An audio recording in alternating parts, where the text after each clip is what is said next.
So hello all my dearest students, I hope you all are doing good. So today we are going to start with our revision of another very important topic, and that is capital gains. Okay. So in capital gains we have to do discussions from section 45 to section 55, and we are going to do the discussion in full English, 100% English. Okay.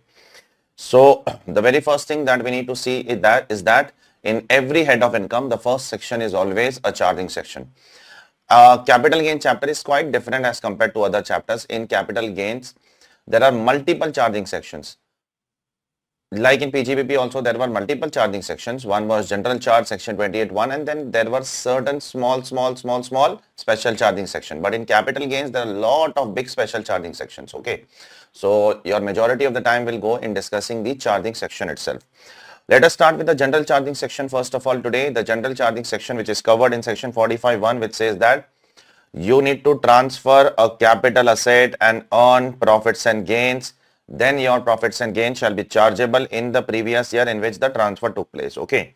So we have to do these four things. Once we do these four things, then we are liable for capital gains as per section 45.1. Okay.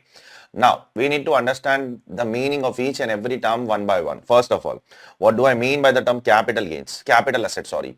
Then we will see what do you mean by the term transfer. Then we'll see what do you mean by the term profits and gains. Then we'll see what do you mean by the term chargeable in the year in which transfer took place.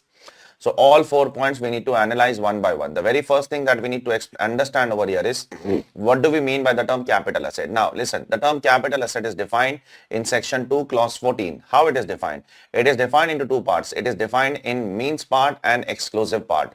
Capital asset means few things. Capital assets does not include some things. What does it mean? It means point number A. It means property of any kind which is held by you. Any property which is held by you, movable, immovable, tangible, intangible, related to business, personal property, it doesn't matter. Every kind of property is your capital asset as per point number A.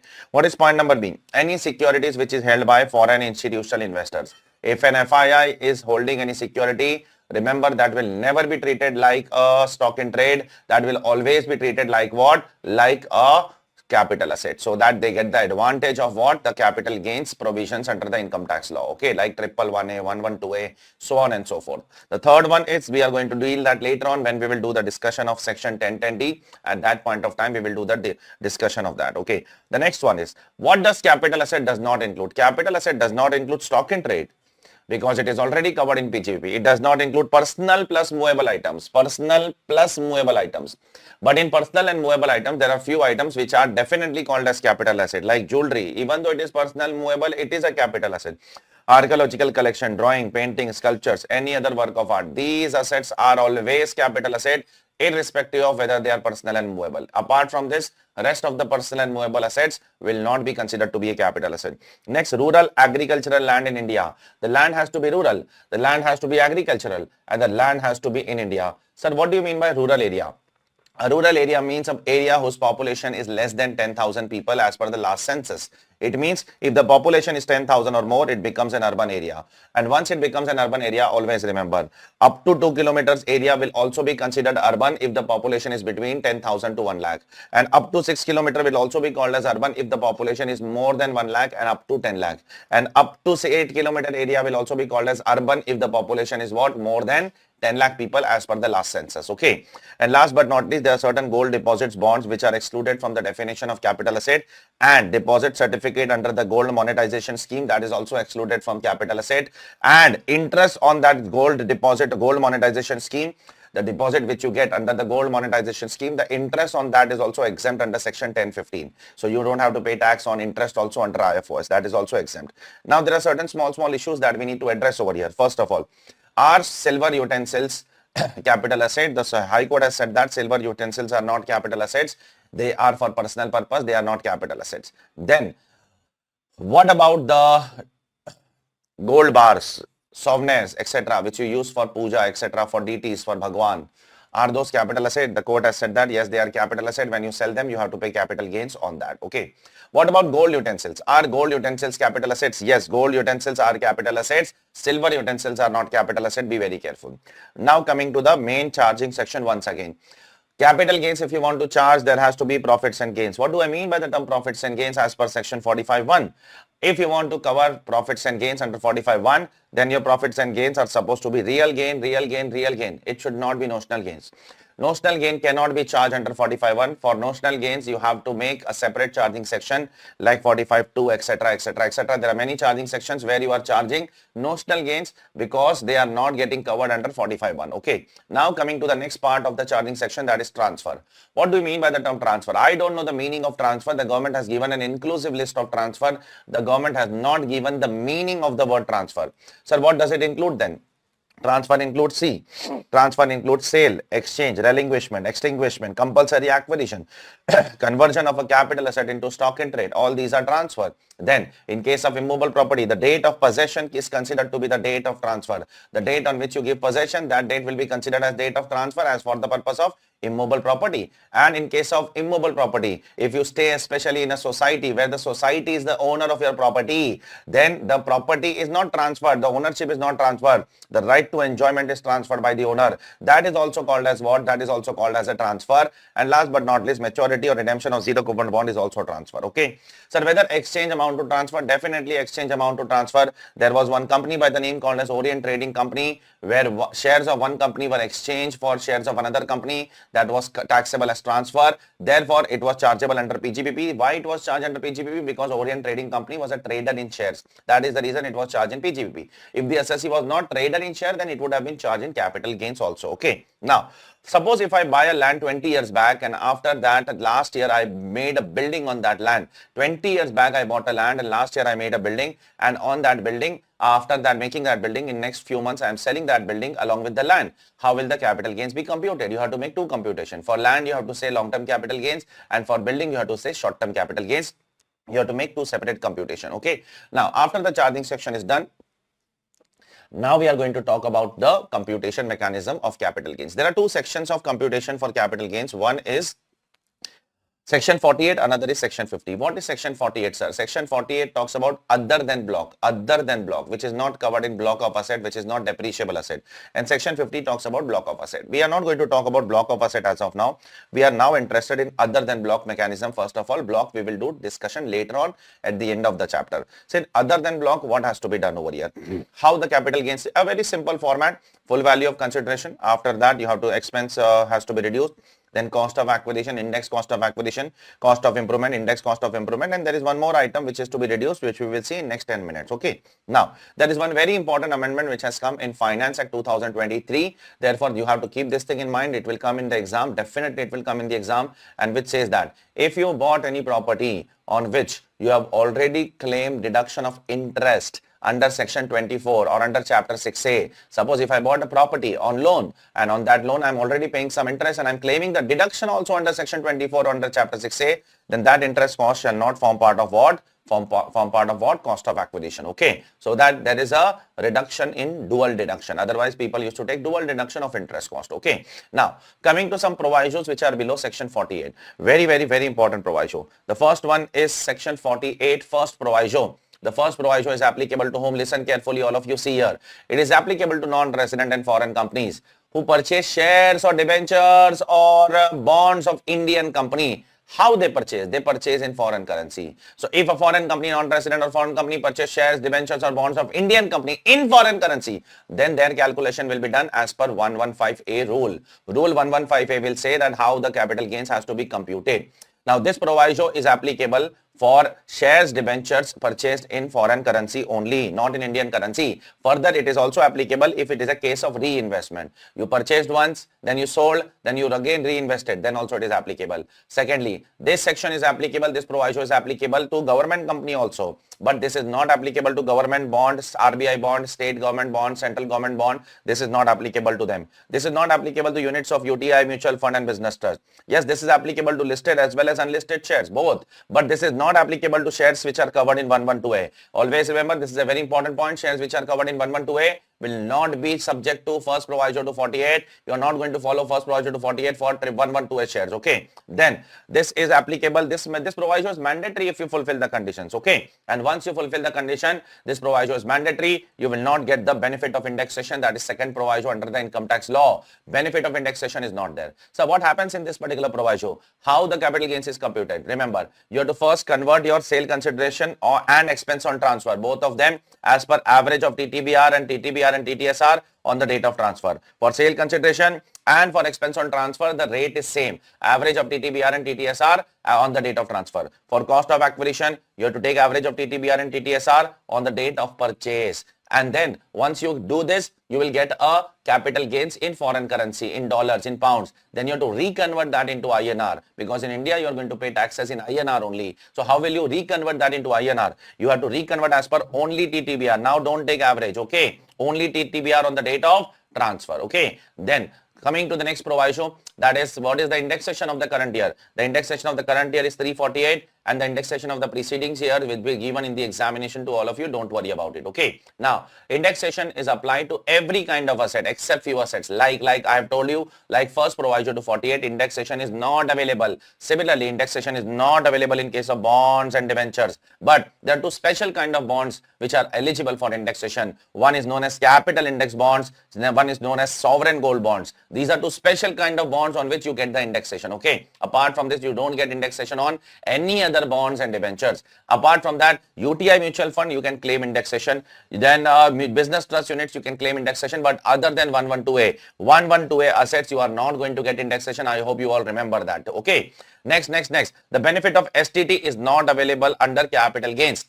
It means when you purchase shares, you will not add STT to the cost of asset. When you sell shares, you will not reduce STT from the sale consideration. Yes, STT will be allowed as a deduction under PGBP if you are a trader in security. Okay, if you are a trader in security, you can claim that as a deduction. But here you are not going to get the deduction of STT. Okay. Now the fifth proviso I am going to talk about later on along with section 47 and section 10. Now coming to when an asset will become short term. Yes, it is defined in great detail when an asset will become short term, but it is not defined in great detail when an asset will become long term. Okay, it is very simple. If an asset is not short term, then it will become long term. Short term capital asset means what? Which is defined in section 242A. Sir, what do I mean by the term short term? Short term means any asset from the date of purchase till the date of sale, 1 day prior to that, 1 day prior to that, 1 day prior to date of sale. If that period is from date of purchase to 1 day prior to the date of sale, if that period is up to 36 months, then it is short term. Otherwise, it is long term. But there are certain assets which become long term immediately after 12 months. Which are those assets? First of all, listed shares, equity and preference. Both of them will become long term after 12 months. Next, listed securities like bonds, debentures after 12 months. Units of UTI and equity oriented mutual fund, you listed or unlisted, now both of them will become long term after 12 months. Zero coupon bond, listed or unlisted, both of them will become long term after 12 months. And there are certain assets will become long term after 24 months. And that is unlisted shares and immobile property, that is land and building. Those will become long term after how many months? After 24 months. Okay. Now coming to some very important issues of cost of acquisition. B.C. Srinivasa Shetty, very landmark judgment which came in 1981. What happened in this case? The assessee has sold some goodwill. The assessee has sold the business, and in the process of selling the business, the assessee also sold some self-generated goodwill.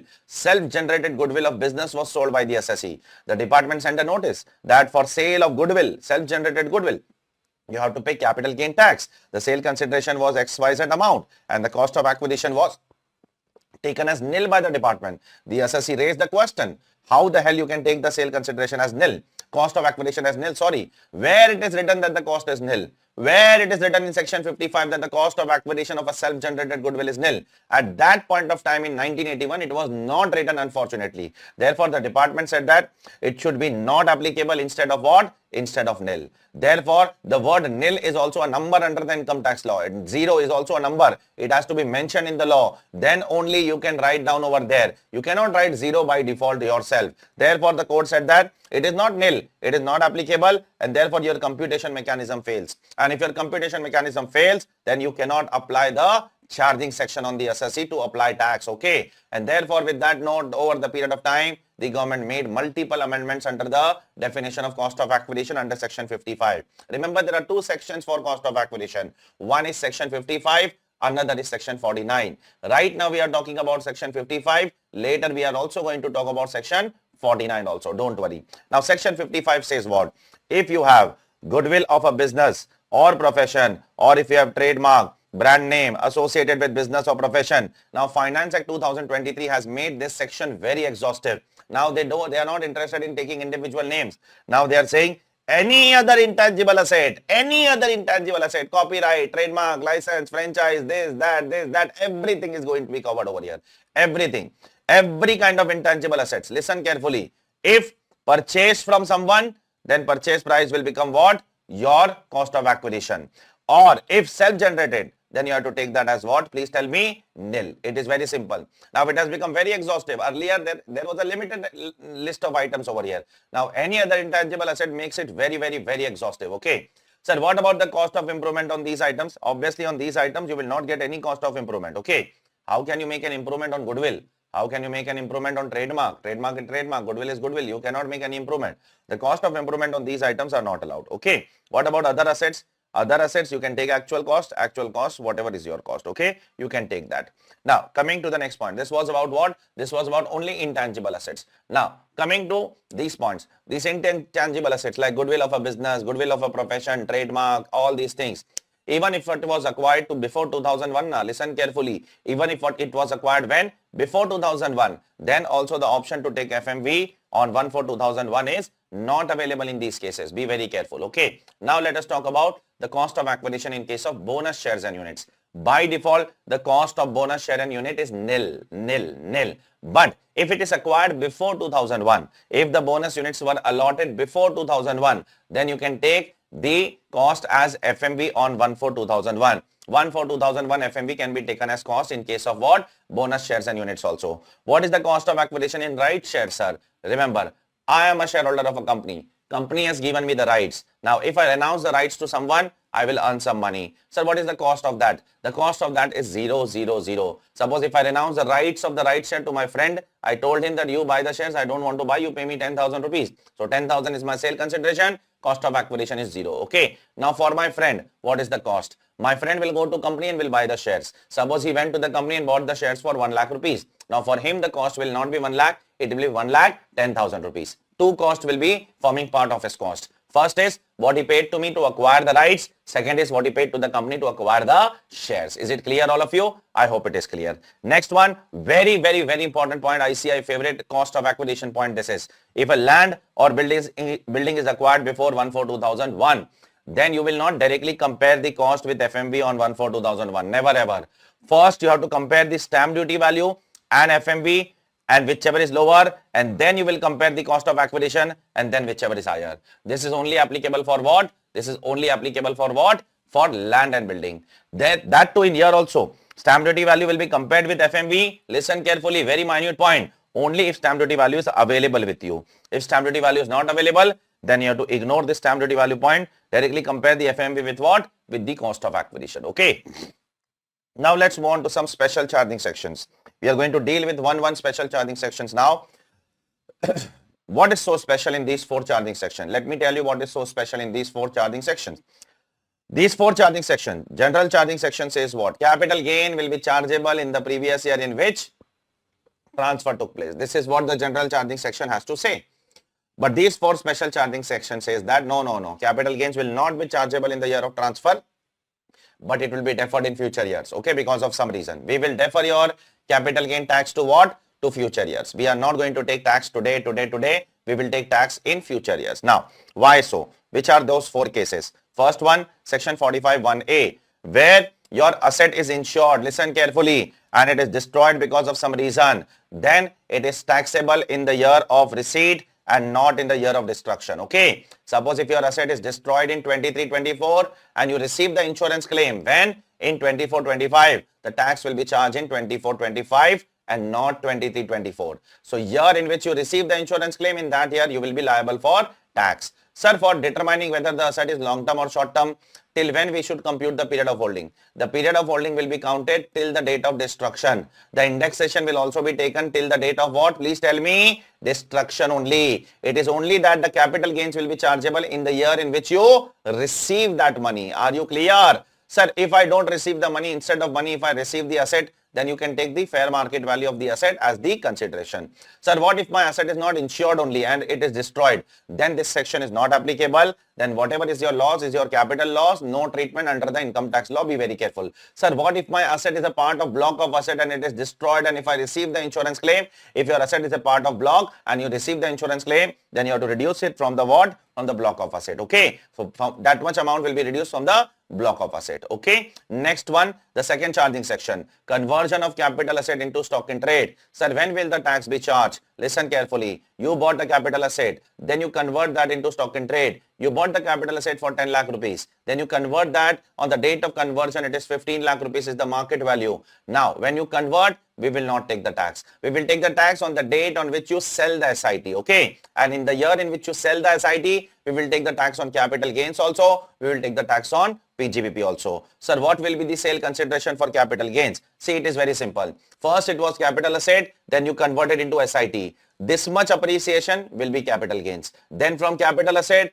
you sold that into what? As an SIT. So from year to year, it will be considered as what? The appreciation will be considered as PGBP. Okay. Now, therefore, FMV on the date of conversion minus cost will be your capital gains. And sale price of SIT minus FMV on the date of conversion will become your PGBP. Okay. Now, while computing capital gains, you will also check whether the asset is long term or short term. Sir, from where to where count? From date of purchase till the date of conversion, you have to count the period of holding. Okay. The indexation will also be available from date of purchase till the date of conversion. Period of holding, indexation, both will be counted till the date of conversion only. And then you have to determine whether the asset is long term or short term and accordingly take the indexation. Okay. I hope it is clear to all of you. Okay. Now, let's see the opposite, the vice versa of this case. When an SIT is converted into capital asset. For example, in 23-24, you bought a jewelry of 1 lakh rupees, which is your SIT. Now in 26-27, you converted that into a capital asset. Now this conversion will be called as what? Please tell me. PGBP. Because you are converting an SIT into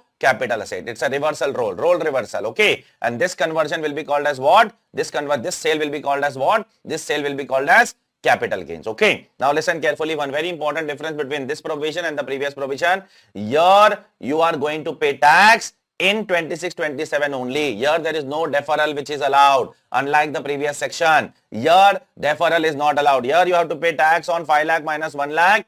Today only in 26-27. Be very careful. And here you are going to pay tax in 31-32 on capital gains. Sir, whether the asset is long term or short term, how to determine? This will be counted from 2026-27. That is from the date of conversion till the date of sale. Sir, indexation also this year and this year. Date of sale and date of conversion, indexation will be available to you. Okay. Now.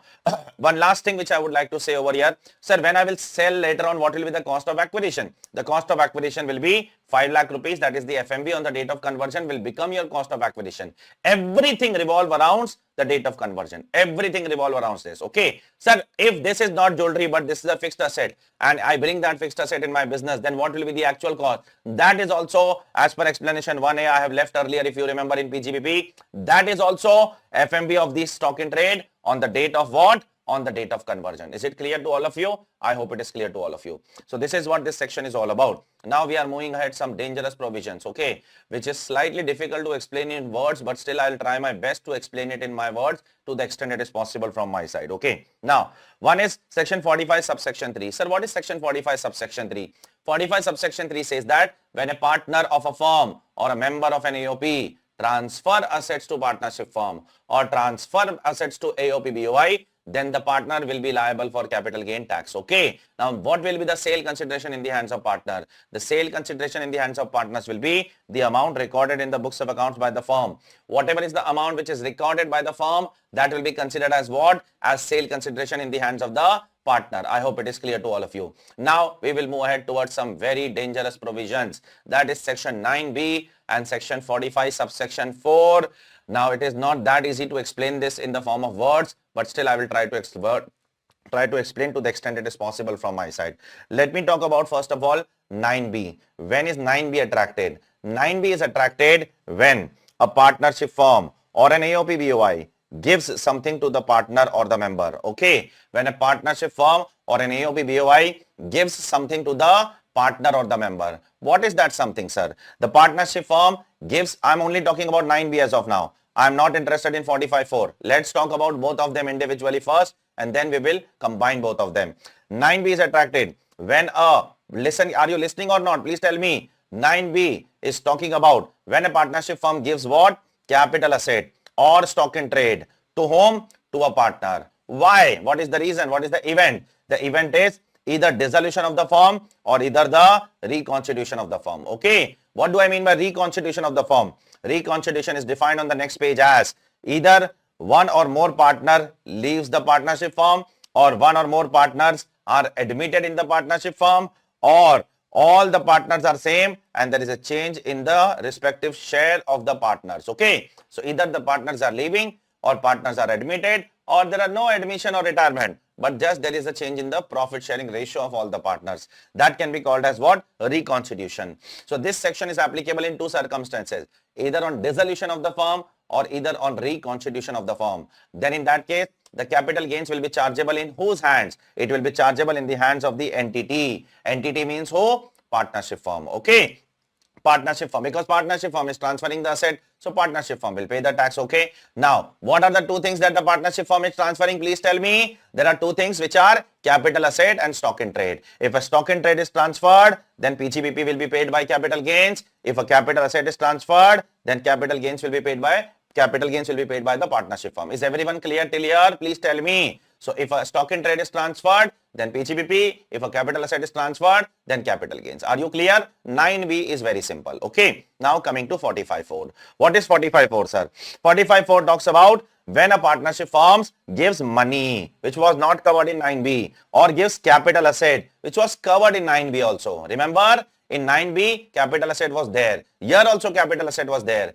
In 9B, money was not there. Instead of money, what was there? Stock in trade was there. Here, money is there. You are giving money to the partner. You are giving capital asset to the partner. Why are you giving? You are giving in one event, and that is reconstitution. Here, dissolution word is not there. Okay? Dissolution word is not there. Then the partnership firm will be liable for capital gains as follows. What is the formula? The formula is A is equal to B plus C minus D. Okay. Now what is A? A is your final answer. Final answer means the capital gains which is chargeable under 45.4. Are you clear? Now what is B? B is the money received by the partner. Okay. What is C? C is the capital asset, fair market value of the capital asset received by the partner. Is it clear to everyone till here? Please tell me.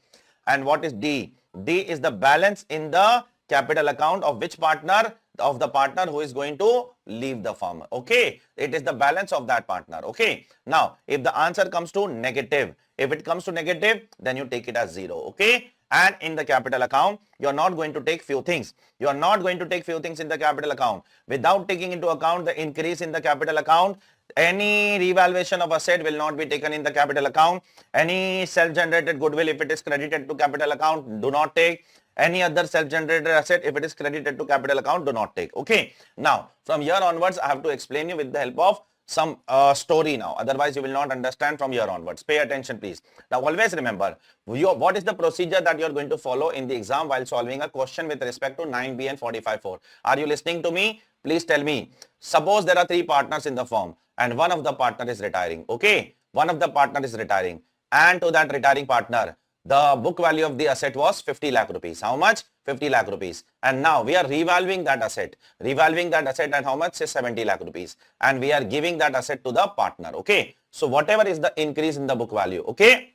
How much is the increase in the book value? Please tell me. 20 lakh rupees. Is it clear? 20 lakh rupees increase in the book value. First of all, I have to record that in the books of accounts. Remember that in the accounting system, I have to increase my book value by 20 lakh rupees. Then from that, I have to pay whatever is my taxes. Remember that? And after that taxes, whatever is the amount, NPAT will come, that I have to distribute between all the partners. Remember? And then I will get point number D. Do not take directly D. Remember or not? You have to do this exercise before taking what? Before taking D. Are you clear? Now there are some questions. Whatever capital gain is charged under 45.4, there are few questions that we need to answer. Whatever capital gain is charged under section 45.4, what will be done with that? You have to attribute that capital gain to the remaining asset of the firm. Remember, how many lands were there? How many lands were there in the firm? 3 land was there. 3 partner were there. 3 land were there. 3 partner, 1 partner went. 2 partners still there? Yes. 2 land still there? Yes. Assume that all the lands were revalued by 20 lakh rupees. Assume that. Earlier, all the land were 50 lakhs. Then all the 3 lands were revalued at 20 lakhs, made it 70 lakhs.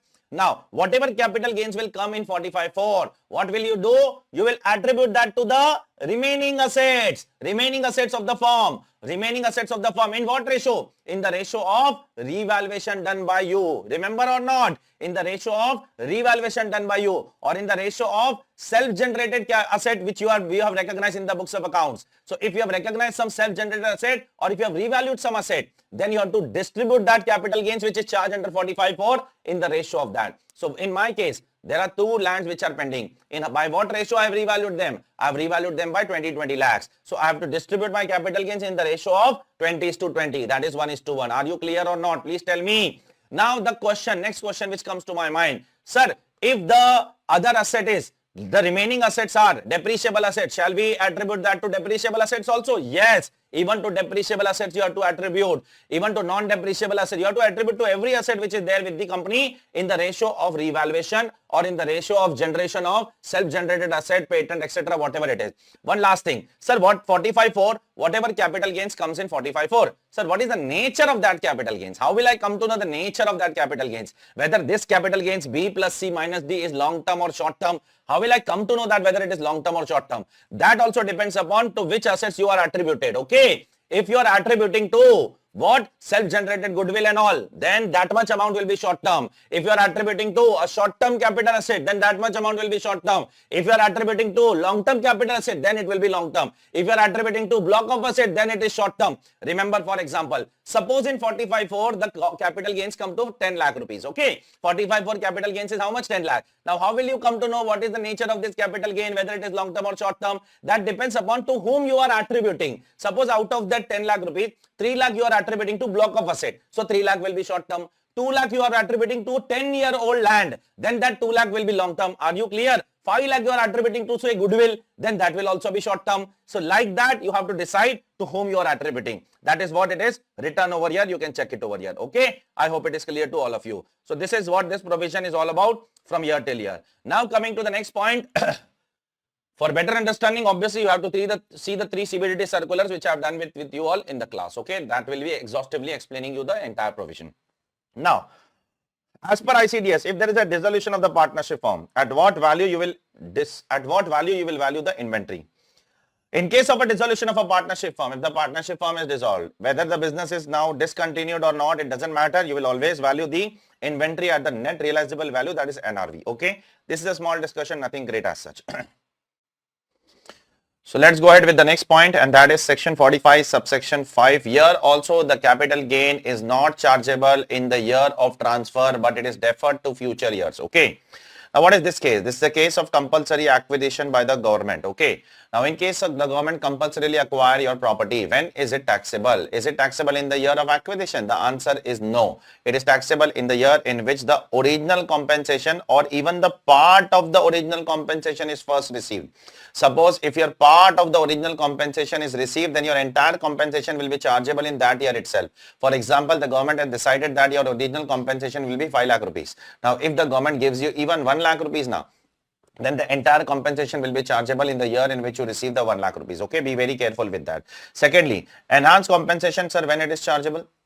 Suppose if you don't like the original compensation, you can file a suit in the court, and then the court will tell the government that give us some extra amount as enhanced compensation. So that is chargeable in the year in which you receive the enhanced compensation. Sir, what is the cost of acquisition of the enhanced compensation? Generally, the cost of acquisition of the enhanced compensation is nil. Okay, there is no cost attached to the enhanced compensation. But the government has said that if you have incurred some legal charges to fight the case, then those can be deductible from what? From the enhanced compensation. Okay. Now, suppose while fighting the case, I am dead, I am not alive, I am no more in this world. Then in that case, what will happen? Then in that case, it will be taxable in the hands of your legal heir. Okay. Whomsoever is receiving that money, that person will be liable for the tax on the enhanced compensation. Now, the one last thing that I would like, last 2 things which I would like to say over here is, One thing is, sir, what is the nature of enhanced compensation? Whether it will be long term or whether it will be short term, that depends upon the nature of the original compensation. If the original compensation nature is long term, the enhanced is long term. If the original is short term, then the enhanced is also short term. Okay. Last but not least over here, sometimes what happens, the court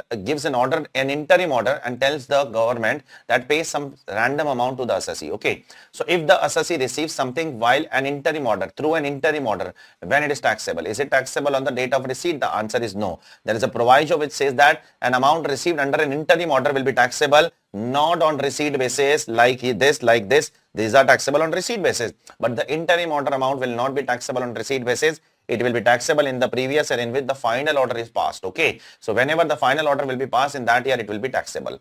Now, while capital gains is an important issue over here, income from other source is also an important issue over here. Sir, what about the treatment of interest which I will be receiving from the government for delay in paying the compensation? That interest will be chargeable on receipt basis. First of all, it will be chargeable under IFOS. Secondly, and then from here you are going to get 50% flat deduction under section 57. Be very careful. 50% flat deduction, you can claim it over here under the income tax law. Okay. One last thing I would like to say over here, that if you are not happy with the compensation and you went to the government and you went to the court, and if the court reduces your compensation, what does the court does? Court is not increasing your compensation. If the court is increasing the compensation, then you have to pay tax on enhanced compensation. What if the court reduces your compensation? Then in that case, the AO will go back and will rectify your order under section 155 subsection 16 within 4 years from the end of the financial year in which the order was passed. Okay. So if the court reduces your rectification, if the court reduces your amount of compensation, then the AO will go back and rectify your order within 4 years. Okay. Now, coming to the fourth and the last exception where the capital gain is deferred in future. Okay. First exception was insurance. Second exception was conversion of capital asset into stock in trade. Third exception was compulsory acquisition. Fourth exception is 45 subsection 5A, which is joint development agreement. And this fourth exception is very specifically only applicable to individuals and HUF. This is not applicable to other assessees. The first three were applicable to everybody, but this is only applicable to individuals and HUF and not to everyone. Okay. What is the individual HUF doing over here? The individual and HUF is giving its possession of land or building to a builder, to a project developer, and the project developer in return is giving what? It is giving money. Along with money, it is also giving some immobile property in the new project, some flats in the new project. So when it will be taxable? It will be taxable today? No. It will be deferred. Deferred to one, it will be taxed in the year of the completion of the project, in part or in full. Whenever the project will be completed, in that year it will be taxable. Till then we will not tax. Okay. What will be the sale consideration in that case? What will be my full value of consideration? The full value of consideration is whatever money you receive, that will be full value of consideration, plus whatever immobile property flats you are going to receive. You can take the stamp duty value of the flats on the date of completion certificate. Okay. So you have to take two things: money which you receive, and secondly the stamp duty value of the flats which you receive. Okay. Later on, whenever you will sell these flats, whatever is the full value of consideration over here, that itself will become your cost of acquisition in future. Be very careful. Okay. So whatever is your sale consideration, that will become your cost of acquisition in the future years. Now, this deferral is only allowed if you wait till the completion of the project. Suppose I gave the land in 22-23 and the project is about to complete in 27-28.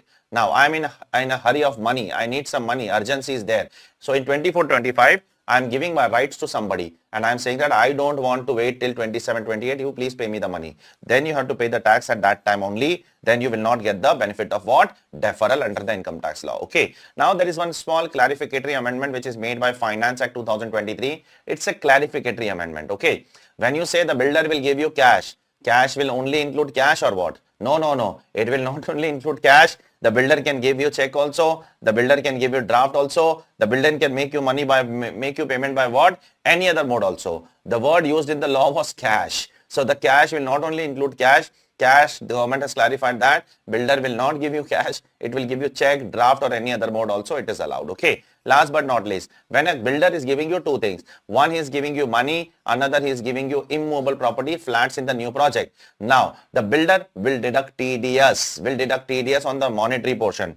On which portion builder will deduct TDS? On the monetary portion at 10%. On what basis? on payment or credit, whichever is earlier, if he is making payment to resident under 194 IC. So on monetary portion, he will deduct TDS at the rate of 10%, on payment or credit at the rate of 10% to resident person. If he is making the payment to non-resident, then the TDS will be deducted under section 195. Okay, there is no threshold over here of TDS, unlike other sections where there is some kind of threshold of 10,000, 20,000, 30,000, etc., etc., etc. Okay. Now, the next two provision I would like to explain you with the help of this chart, which I have made you write in the class itself, if you remember that. That is taxation of ULIP first of all, and then the taxation of what? The taxation of your life insurance policy amount received. Okay. Let me talk about ULIP first. ULIP and LIC, more or less, both of them are same only, except few changes are there, which I will make you understand with the help of this example. Okay. ULIP, unit linked insurance policy, if you are buying, then you have to check that when have you bought this policy. If you bought this policy before 31st of Jan, that is up to 31st of Jan 2021, then the treatment is different. And if you have policies issued on or after 1st of Feb 2021, then the treatment is different. Okay. Now, if it is issued till 31st of Jan 2021, then you have to fulfill only one criteria, that is percentage criteria. And if you fulfill the percentage criteria, your amount received will be exempt, exempt and exempt. What is that percentage criteria? Okay. That if the policy is issued after 1/4/2023 but before 31st March 2012, then your annual premium should be less than equal to 20% of sum assured. Okay. If the policy is issued after 1/4/2012 but before 31st March 2013, then your annual premium has to be just 10% of the sum assured. That's it. And if the policy is issued after 1/4/2013, then for normal person it is 10%, and for disabled person it is up to 15%. So if the policy, first of all, you have to check the date of the policy. If the policy is issued up to 31st of Jan 2021, then you have to follow only these percentages criteria. You have to check in which category you fall. You fall in the category of 2003 to 12 or 12 to 13 or after 13. Okay. Just check you are within the percentage. If you are within the percentage, then it is exempt. If you are outside the percentage, if you are not within the percentage, then it is taxable, and it is taxable as what? It is taxable as long-term capital gains, and the tax rate will be 20% as per section 112. Is it clear, all of you? 20% as per section 112. But now the game has changed with effect from 1st of Feb 2021. On or after 1st Feb 2021, you have to check two conditions, not one. If the policy is issued on or after 1st Feb 2021, two conditions are going to be checked by you. The first condition is the same one.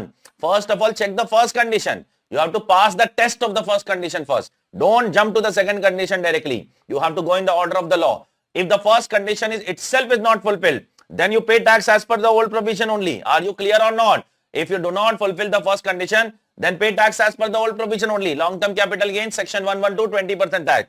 But fortunately, if you fulfill the first condition, then now you have to fulfill one more condition, that your annual premium should not be more than what? 2.5 lakh rupees. So now, on or after 1st Feb 2021, you have to fulfill both the conditions. If the first condition is fulfilled, the second condition is fulfilled, capital gains exempt. If the first condition is not fulfilled, old provision 112. If the first condition is fulfilled, but the second one is not fulfilled, then you have to pay tax as per what? 112A, 10% tax, subject to an exemption of what? 1 lakh rupees. Okay. So just remember, for violating the first condition, pay tax as per the old provision. For violating the second condition, by fulfilling the first is fulfilled, second is violated, then pay tax as per the new provision 112A. Okay. Now, when you calculate annual premium, how will you calculate the annual premium? Annual premium is counted by taking the annual premium of aggregate of all the policies. Okay. So if you have taken 5 policies, then you have to aggregate all the policies, and then you have to consider the annual premium. For example, you can check over here. There are 3 policies over here. The annual premium of one is 1 lakh, one is 1.5 lakhs, and one is 2.5 lakhs. Now you cannot take all the 3 policies as exempt. No. You take either this exempt, then these 2 will be taxable. Okay. Or you can take either these 2 exempt, because the aggregate premium is up to 2.5 lakh, then this will become taxable. Are you clear? You have to take this decision at your end. Okay. On this, I have made you write lot of example, and I have also done lot of examples with you all in the class also, if you remember. Okay.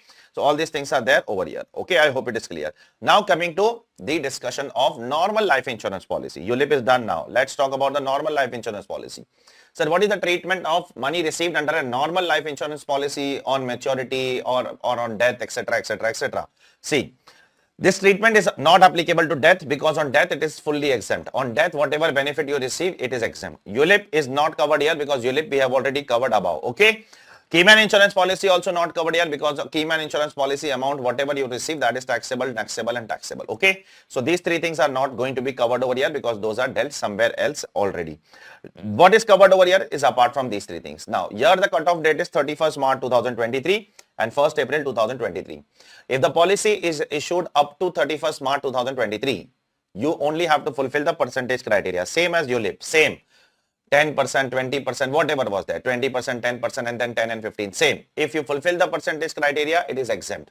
So up to 31st March 2023, there was nothing like amount criteria, only percentage criteria. Fulfill the percentage criteria, it is exempt. Okay, if you don't fulfill the percentage criteria, then it is taxable and a new provision is brought by Finance Act 2023.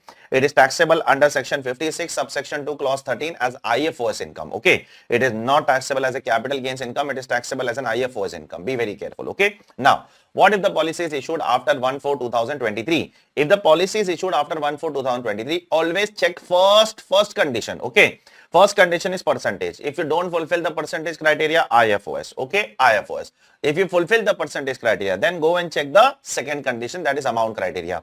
Here the amount criteria is how much? 5 lakh rupees. The aggregate premium of all the LIC policy should be what? Should be up to 5 lakh rupees. It should not exceed. If it is more than 5 lakh, then you have to again select between the term. Okay. If there are three policies of 4 lakh rupees, yeah, 2.5 lakh, 2.5 lakh, 2.5 lakh, three policies are there, then you have to select any two of them, whichever is more beneficial for you. Okay. Now, if you violate again any of the provision, the treatment, all of them are same only. It is income from other source only. Unlike ULIP. In ULIP, some cases it is 112. In ULIP, if you violate the amount criteria, that it is 112A, right or not? But here it is everywhere it is same. It is going to be income from other source under section 56 to 13. Sir, how much amount will be income from other source? That is an important issue. Very, very important. It is different from ULIP. Whatever amount the company has paid you on maturity or on withdrawal of the policy, including the bonus amount, you have to take that minus whatever premium you have paid, you have to reduce that. But while reducing the premium, you will not take those premium which you have claimed as a deduction earlier, say under 80C, etc. If you have claimed the deduction of that premium under 80C, etc., then you have no right to reduce from here. That premium will not be reduced over here. Okay. So it means, in short, if you have claimed a deduction under the PG, under the income tax law earlier, you will not get the benefit of deduction once again from here. That is a very important catch over here. I hope it is clear to all of you, these two provisions. Is it clear? So let's come back to the textbook now. There are some provisions which we'll see one by one. One is a very small provision, nothing great as such, 55A, reference to valuation officer. Whenever the assessing officer has some issue with reference to valuation of certain assets, especially while determining the fair market value of the assets, he can go to the valuation officer. In which all cases he can go to the valuation officer?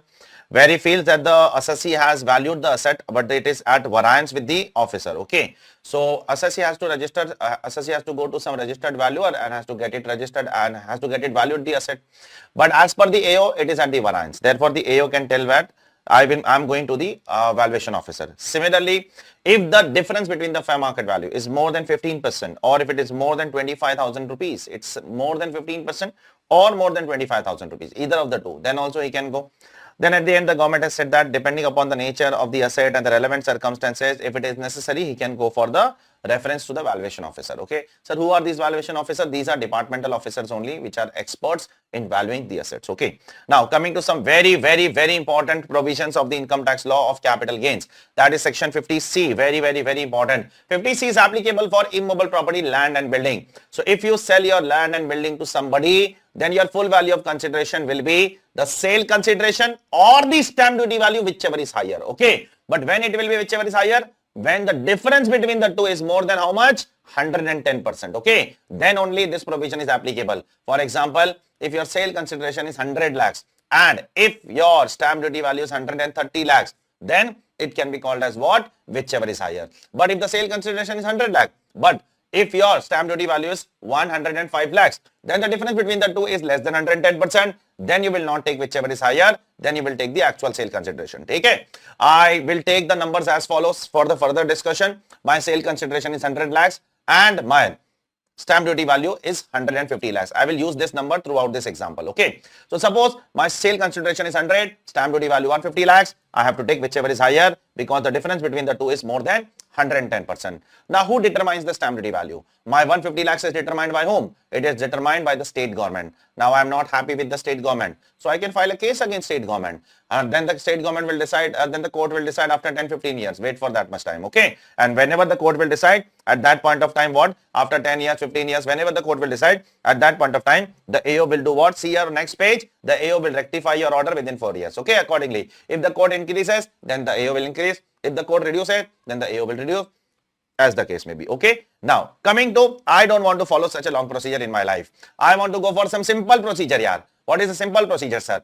I am not happy with 150 lakhs. What shall I do? I should go to the departmental valuation officer. I will go to assessing officer, and assessing officer will refer the valuation what? To the departmental valuation officer. Now, suppose if the departmental valuation officer increases the value to 180 lakhs, okay, then my value will become 150 lakhs. Is it clear? If it is reduces the value to what? 130 lakhs, then my value will become what? 130 lakhs. But one very important catch over here where a student can make a mistake is, if the departmental valuation officer reduces the value from 150 lakhs to 105 lakhs. How much? 105 lakhs. That is less than 110% also. Then I have to take the sale consideration as 100 lakhs only. Okay, be very careful, because for this provision to apply, at least more than 100% difference has to be there. If the actual value is 100 and the departmental valuation officer reduces the value to 105 lakhs, the difference is only 5%. Therefore, this particular section cannot be made applicable. Okay. Now, one again very important issue for your exam, which is given over here. Sir, which date stamp duty value has to be taken? Sir, on the date of agreement, the stamp duty value is different. Later on, after few months, we are registering the property. On that day, the stamp duty value is different. Sir, which day stamp duty value should be taken? This is a very important example, very important provision which is tested in the ICI exam again and again. Sir, on the date of agreement, the stamp duty value is 50 lakhs. On the date of registration, the stamp duty value is 70 lakhs. Which day stamp duty value should I take? Listen carefully. You can take the stamp duty value of the date of agreement, provided you fulfill two conditions. If you fulfill two conditions, you take the date or the stamp duty value on the date of agreement. Sir, what are those two conditions? You have to receive an advance on or before the date of agreement. Okay, first condition. Second condition, you have to receive the advance by 4 modes. Account pay check, account pay draft, ECS or such other electronic mode. If you fulfill these two conditions, you will take the stamp duty value on the date of agreement. If you violate any of the condition, then you will go to future date. That is what? The date of registration, whatever is the value at that time. That will be your comparable amount for the purpose of this section. Okay. Last but not least, sir, what if my property is not registered with the stamp duty authority? If your property is not registered with your stamp duty authority, then assume that what could have been the stamp duty value if I would have gone to for registration, that value will be considered for the purpose of what? Section 50C. There are a lot of people when they especially do a close transactions within themselves. I am selling to my uncle is selling to me, I am selling to my father, my father is selling to my mother.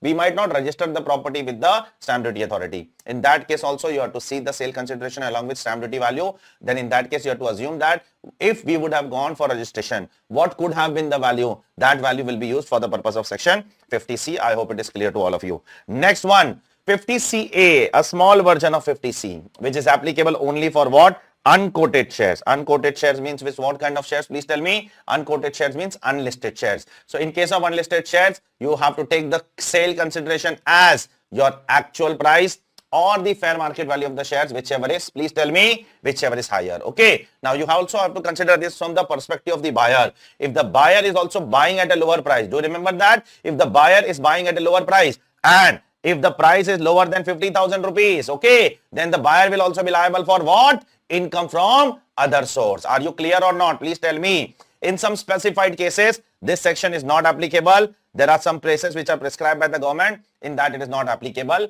Those are covered in section 79 also. That is in case if a company is into losses and the central government has moved a petition to whom? Central government has, remember section 79 we have done some cases. The central government moves a petition to the NCLT, National Company Law Tribunal, and the National Company Law Tribunal debarred all the directors. They have suspended all the directors and they are bringing new shareholders at that point of time. If you sell the shares at what? Lower than the fair market value, then also it is allowed to them. Okay. Last but not least over here is section 50D. If you are selling something to somebody, listen carefully, and if you are not able to determine the sale consideration of that, okay, suppose you have sold something to someone, but the sale consideration is indeterminable, it is unknown, then the sale consideration should be taken as the FMV of the asset transferred. Whatever asset you are transferring to somebody now, that asset's FMV should be taken as what? As the sale consideration as per section 50D. Now let's come to the next point, and that is the Finance Act 2023 amendment, a small one, a simple one, nothing great as such. Sir, what is covered in this particular section? This section 50AA is here to discourage few people, that is certain specified mutual fund and also to market linked debentures. So market linked debentures and specified mutual funds are covered over here. Sir, what is specified mutual fund? Specified mutual fund, is there any definition? The answer is yes. It's a mutual fund in which not more than 35% is equity shares of domestic company. It means 65% has to be dead and dead. It means it's a dead mutual fund. It's not an equity mutual fund. Okay. Secondly, the units of this is acquired on or after 1st April 2023. If you have acquired before 2023, then it cannot be called a specified mutual fund. It is only applicable if you have acquired on or after 1st April 2023. Okay. What are market linked debentures? Market linked debentures are non-convertible debentures. They are linked to certain performance of the market like Nifty, Sensex, government securities, etc., etc. You are not going to get any fixed return over here except at maturity. Okay. Generally, they don't have fixed tenure, but it is generally between 12 to 16 months, approximately 5 years. Okay. Now, what is the exact what is the exact treatment over here? I'm coming to the treatment, tax treatment. I'm not getting into the financial management of the securities. I'm coming to the tax treatment. The tax treatment is very simple. Whether it is a mutual fund, specified mutual fund, that is dead mutual fund, or whether it is a market link debenture, there are some bad news for you. You will get the deduction of cost of acquisition, definitely. You will get the deduction of expenses on transfer, definitely. But after that, whatever is the profit is always going to be short-term capital gains. Okay, whether it is after 36 months or after 5 years or 10 years or 20 years. Therefore, it is always short-term capital gain. Therefore, the question of indexation will never arise, yes or no. Because it is short-term, the question of indexation will never arise. Similarly, the tax rates will also be higher, right or not? Yes or no? Similarly, one more thing which is generally not allowed, here also not allowed. STT also not allowed if you are paying some STT on purchase or sale of the securities. Okay. Securities transaction tax will not be allowed to you. So this is a disadvantage which is given by the government to dead mutual fund. They are discouraging dead mutual fund. They are encouraging equity oriented mutual fund. They are telling you to invest in equity markets rather than to invest in the debt markets. Okay. Anyway, slump sale. Slump sale. What is slump sale, sir? For slump sale, we need to understand the definition of slump sale, and then we need to understand the tax calculation of the slump sale, how capital gains is computed in case of slump sale. Okay, pay attention, please. What is slump sale? Slump sale is nothing but you are making a lump sum sale of a business in a lump sum sale of one of the undertaking of the business. You have multiple departments in your business, multiple divisions in your business. One of the divisions is not performing that well. You're not satisfied with that. You want to focus on other aspects of the business rather than putting your energy unnecessarily on that area. Therefore, I would like to sell off that particular business for a lump sum amount. Okay. I'm not interested in individually valuing any assets and liability. I'm not interested in negotiating for individual assets and liabilities with the other person. I want a buyer who can come to my business, take the business outrightly and pay me one lump sum amount. That's it. So therefore, what is a slump sale? Slump sale means a transfer of one or more undertaking for a lump sum consideration without assigning individual values to any asset and liabilities. Okay, I'm not going to write the individual. I'm not going to write in the agreement that this much is furniture, this much is machinery, this much is data, this much. I'm not interested in all these things.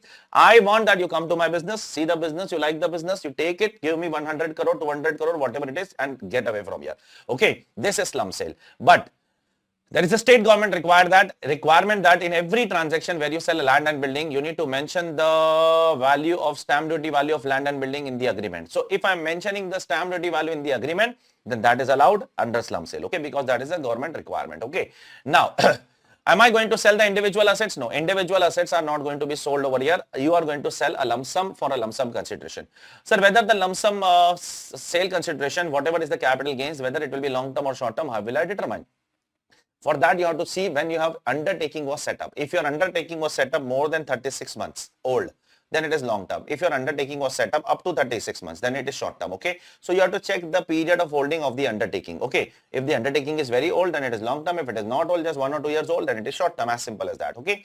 Sir, for stock also, I have to compute separate PGBP. Nothing will be computed separate. PGBP, VGBP, or IFO is nothing. Everything will be coming under capital gains only. Sir, indexation will be allowed. Indexation not allowed under slump sale. Before this, indexation was not allowed. Where? Which all places indexation was not allowed to you under first proviso to 40 1978, indexation was not allowed on bonds and debentures, indexation was not allowed on market linked debentures and specified mutual fund, and this is the fourth time where indexation government is not allowing you. Okay, I hope you remember that. Now, how will we calculate the capital gain, sir? Very simple, formula is simple, but internal calculation is very difficult. Sale consideration minus net worth of the undertaking will be considered as cost of acquisition. That will be your long-term or short-term capital gain. So long-term, short-term, how does it matter? It matters. Indexation is not allowed, but tax rates will differ now for long-term and short-term. Yes or no? Indexation will not be allowed, but long-term will be taxed at lower rate, short-term will be taxed at higher rate. At that point of time, it will make a difference. Okay, otherwise there is no difference as far as the amount is considered. The amount of long-term and short-term capital gains will remain same only because there is no indexation. Okay. Now, sir, how to determine these values, sir? Now, let me explain you one by one. First of all, I will explain you the net worth. Net worth means the cost. How will I determine the cost of acquisition of the undertaking? So for determining the cost of acquisition of the undertaking, you have to first of all see, you have to divide all the assets and liabilities into various categories. First of all, what is the net worth of the undertaking? Net worth of the undertaking is nothing but aggregate value of all assets minus aggregate value of all liabilities of the undertaking in the books of account. Sir, how will I determine the aggregate value of all assets? Listen, for that purpose, all the assets are categorized into four types. First, depreciable asset. Second, 3580 asset. Third, self-generated goodwill. And fourth is other assets. Okay. Now, how will I... This is what we are computing. We are not computing sale consideration. We are computing cost first. Okay. Cost. For cost is net worth. Net worth is asset minus liability, and assets are categorized into four parts. First, depreciable asset. Depreciable asset will be valued as per the income tax law WDV. WDV as per the income tax act. Okay. And 3580 assets, if it is there, then the value of that will be nil because you have already claimed 100% deduction on that under PGBP. Okay. Self-generated asset will be nil. Self-generated goodwill will be nil, and all other assets will be considered as book value, book value, book value. For none of the assets, you are not going to take market value. You are going to take either income tax WDV or book value or nil. Okay. For none of the assets, you are not going to take revaluation. If there is any revaluation, you have to ignore the revaluation blindly. Okay. Now, coming to the next part. What is the liability, sir? Liability will be what? Liability will be valued at book value. Don't have to think much about liabilities. Liabilities will be valued at book value. Contingent liabilities are to be ignored, are to be ignored, are to be ignored. Okay. As simple as that. One or two points I will say, then I will come to the sale consideration part. Okay. Sir, if there is an undertaking which is transferred to someone, what about the losses and UAD of that undertaking? Will that also be transferred? It will not be transferred. The losses and UAD will continue to be carried forward by the existing company, and the existing company will carry forward and set off that loss. It will not be transferred to the new entity. Okay. Sir, is 50B mandatory? Obviously not mandatory. How the hell the government can tell you that you have to sell lump sum only? I can individually sell, and if by selling individually I can have a lower capital gains, I can have a lower tax, then I can do that. Then I have to face all those difficulties of selling the assets individually. That is a different thing. That's your business decision. What is better, that I'm not interested in telling under taxation at least. Okay. What is better for you? You have to do the individual calculation and decide which is more better for you. Okay. Now coming to the discussion of what the most important part over here. Sir, how to value the sale consideration? So net worth, you explained how to value sale consideration. For that also now the government has brought 2 years back Rule 11 UAE. And here there are government is saying that we are going to compute 2 FMV. 2 FMV has to be computed, not 1. And then whichever is higher will be considered as what? As your sale consideration. Okay. FMV1, I will tell you the significance of FMV1. See here please. FMV1 is the FMV of the asset which you are transferring. Whatever assets which you are transferring now, okay, you have to take the FMV of that in FMV1. Sir, what is FMV2, sir? FMV2 is the FMV of the assets which you are receiving. Okay, what will you receive? You will receive either money or you will receive either what? Non-monetary items, that is assets. Okay, so FMV1 is what we give, FMV2 is what we receive. Okay, now how the government has categorized all the assets and liabilities into as follows. So how to determine FMV1? Again, I am saying FMV1 is what we give. What we give is FMV1. So what we give is FMV1. So how to determine that? A plus B plus C plus D minus L, where A, B, C, D are assets and L is your liability. Okay. So they have divided all the assets into 4 categories. Category number A, you have to take book value of all assets. All assets book value. All assets. Take the balance sheet, add the total the balance sheet and take it. Don't take jewelry, artistic work. Why, sir? Because that will be valued as per point number B. Check please. That will come in point number B. Jewelry and artistic work will be valued based on valuation report. Okay. A valuer will do the valuation. Market value will be the value over here. Second, don't take shares and securities. Why, sir? Because shares and securities will be done as per Rule 11 UA FMV. Don't take shares and security also. Don't take book value of that. Third, don't take immobile property. Why, sir? Because for immobile property there is stamp duty value. Okay. So you are not supposed to take 3 things: jewelry and artistic work, shares and securities, immobile property. Apart from that, every other asset will be valued at what? Will be valued at book value, book value, book value. while taking the total assets, don't take two more assets. Two more assets will not come only. That is, if there is any income tax on the asset side like advance tax, TDS, etc., which is there, don't take. And if there is any fictitious assets like miscellaneous expenditure, etc., which is there on the asset side, don't take. Okay. So these two assets will never ever come, and rest of the assets, I'm not saying don't take. It will be coming in point number B, C, and D. Okay. B, C, and D, it will come. Okay. Now this will complete your A plus B plus C plus D. Sir, what is L? L is the total of all the liabilities. Take the book value of again all the liabilities which is there in the balance sheet. But you will not take few liabilities. Okay. Few liabilities will not be taken. First, don't take paid up capital of equity shares when you take the total of the liability. Okay. Don't take any amount set apart for payment of dividend on preference shares, etc., etc., etc. In the balance sheet, if you have set apart some portion as a payment of dividend to the shareholders, don't take that much amount. Third, don't take reserves and surplus, but you have to take this reserves and surplus which is set apart towards depreciation. If your reserves and surplus is set apart toward depreciation, take that. Okay. Then fourth, don't take provision for tax, etc. Okay. If there is some provision for tax on the liability side, don't take. Don't take a certain liability. You are reading the exclusion, huh? You are not reading the inclusion. You are reading what should not be taken. Okay. Then don't take contingent liability. Don't take. But in that, take one thing, that is arrears of dividends payable in respect of cumulative preference shares. Okay. So in exclusion also there are two exclusions. Which are the two exclusions in exclusions? Exclusion ka exclusion will be called as inclusion, obviously. Yes. So this is an exclusion ka exclusion. You will include this. This is an exclusion ka exclusion. You will include this also, which I have done it in green. Okay. Now this is your FMV1. Here the solution doesn't end. You also have to compute FMV2. What is FMV2? FMV2 is what you receive. What you receive from the buyer. So what will I receive? E plus F plus G plus H. So buyer will give you what? Monetary consideration. First of all, money. Take money, money, money. What is FGH? FGH is the value of non-monetary items. They have divided all the assets into three categories, not four categories. First, F. FMV of non-monetary items referred in Rule 11 UA. So whatever assets which you are receiving, if it is covered in Rule 11 UA, then value as per Rule 11 UA.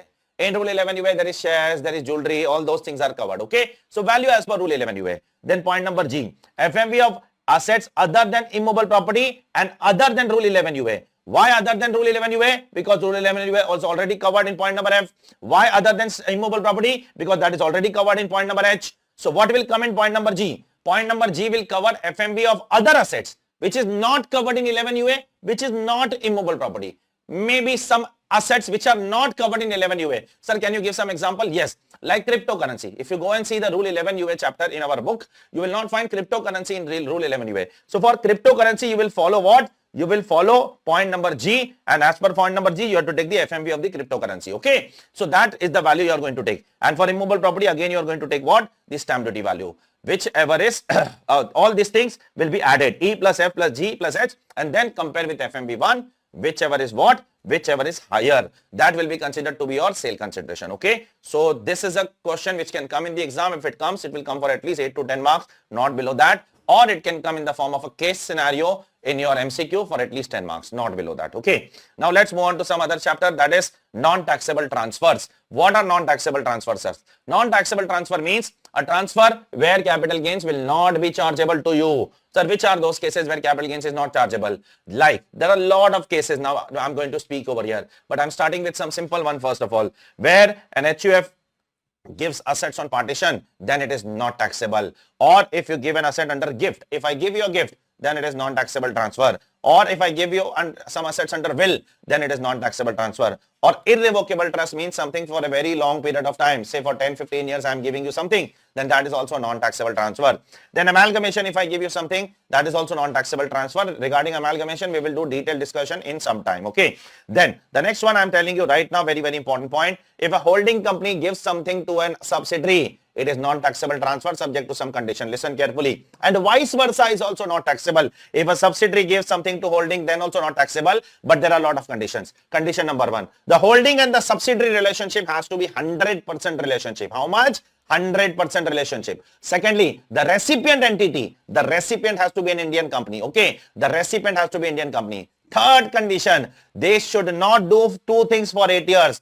two things should not be done for a period of 8 years from the date of transfer. That is, the recipient entity should not convert the capital asset into stock in trade for 8 years. Okay, they should not make this mistake. And the recipient and the holding company should be 100% holding company for a period of 8 years. If they violate any of the two conditions, then whatever capital gain was exempt earlier, that will be what? That will be reversed. The AO will rectify your order and the exemption will be revoked from you and you will be liable for tax. Is it clear to all of you? Please tell me. Next one. There are certain cases of succession where capital gains will not be chargeable. Now we are going to talk about all of them in great detail. We are going to talk about amalgamation in great detail, succession in great detail. All of them are separately covered in the later chapter. Okay.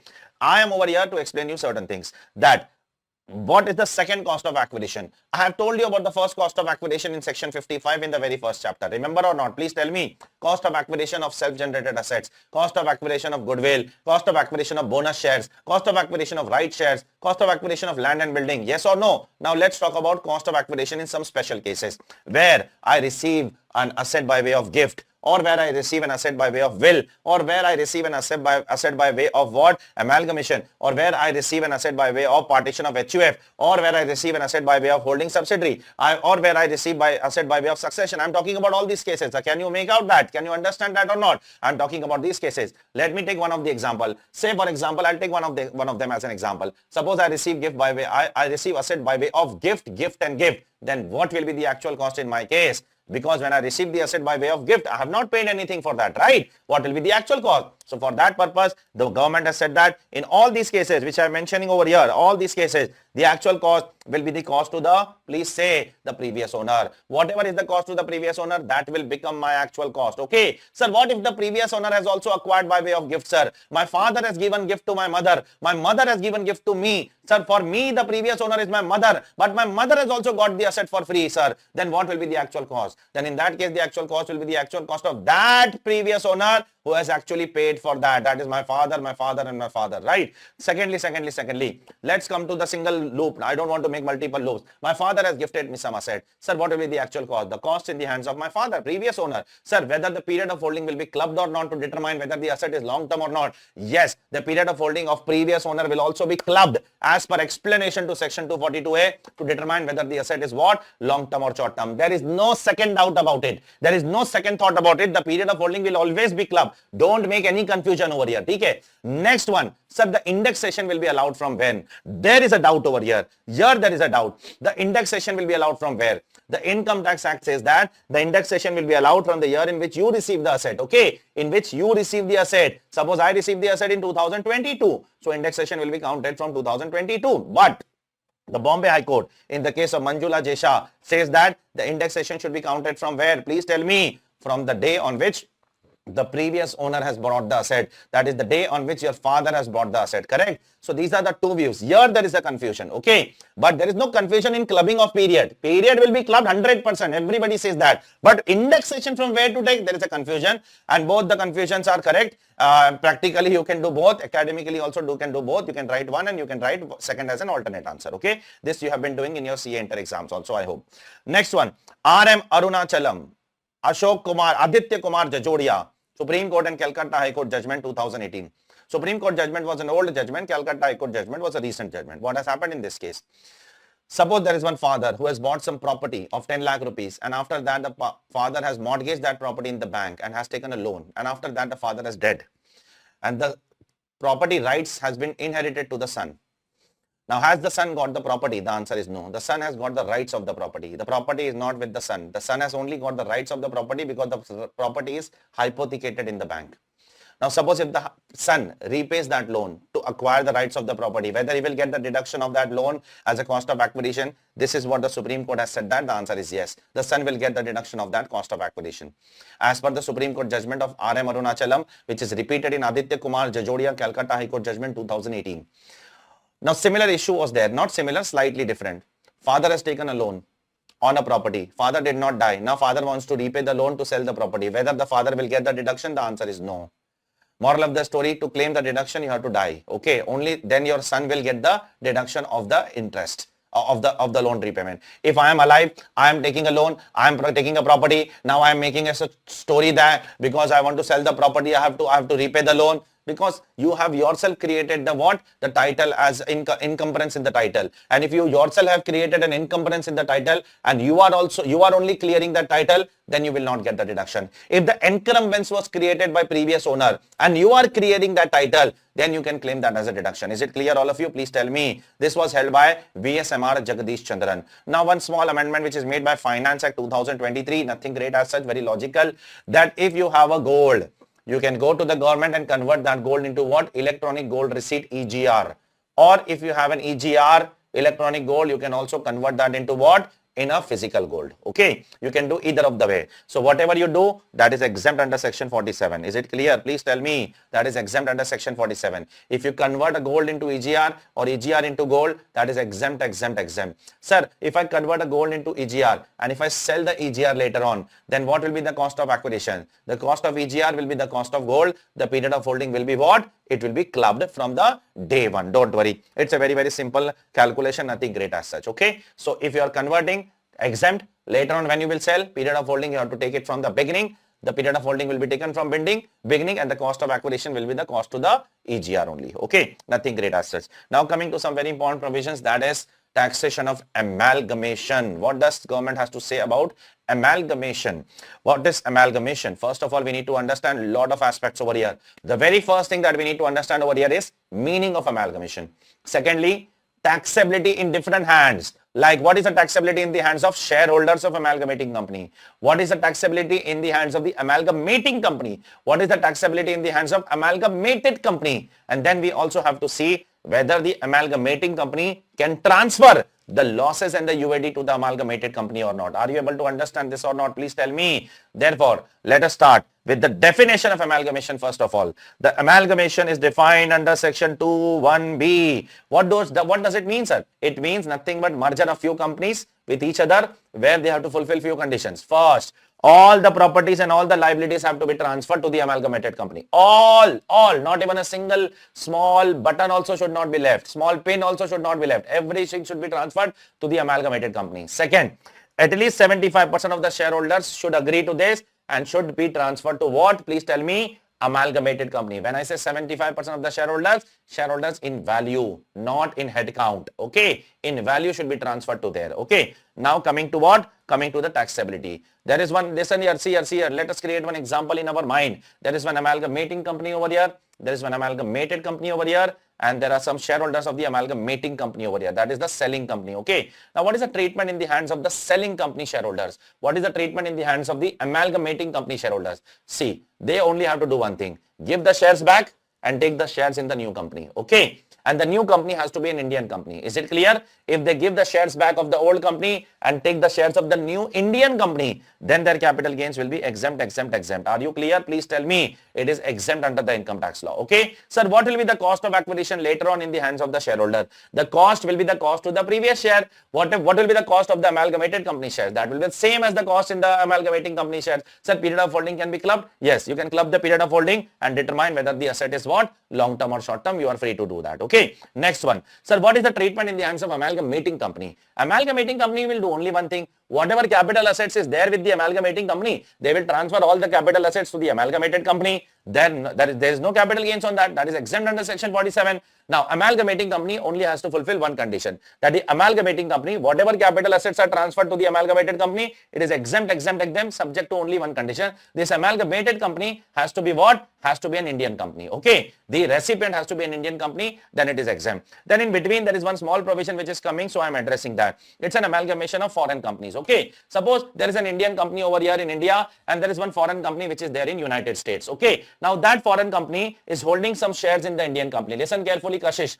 That foreign company is holding some shares in the Indian company. Okay. Now that foreign company of US is getting amalgamated with a UK company. Okay. So that foreign company is getting amalgamated with a UK company. So that foreign company, US company, will be called as foreign amalgamating company and the UK company will be called as foreign amalgamated company. So if there is an amalgamation of a foreign company with another foreign company, in that process unnecessarily the Indian company shares are transferred, yes or no? So if an Indian company shares are transferred, income is deemed to accrue or arise in India, that will be taxable in India, but the government has said that we will not take tax in case of such amalgamations of foreign company, provided the foreign amalgamation companies have to fulfill two conditions. First, at least 25% of the shareholders of the foreign amalgamating company, that is US company, should continue to be the shareholders of the UK company. Is it clear? I hope it is clear. Second condition, such transaction should not attract capital gains in US. Okay, in US, in the country of amalgamating company, such capital gain should not be charged. If US is not charging, then we will not charge. If US is charging, then we will also charge, and the matter will be decided by DTAA then. Okay, if US is exempting, then we are exempting. Otherwise, we are not going to exempt you under any circumstance. Okay, now coming to the next point, very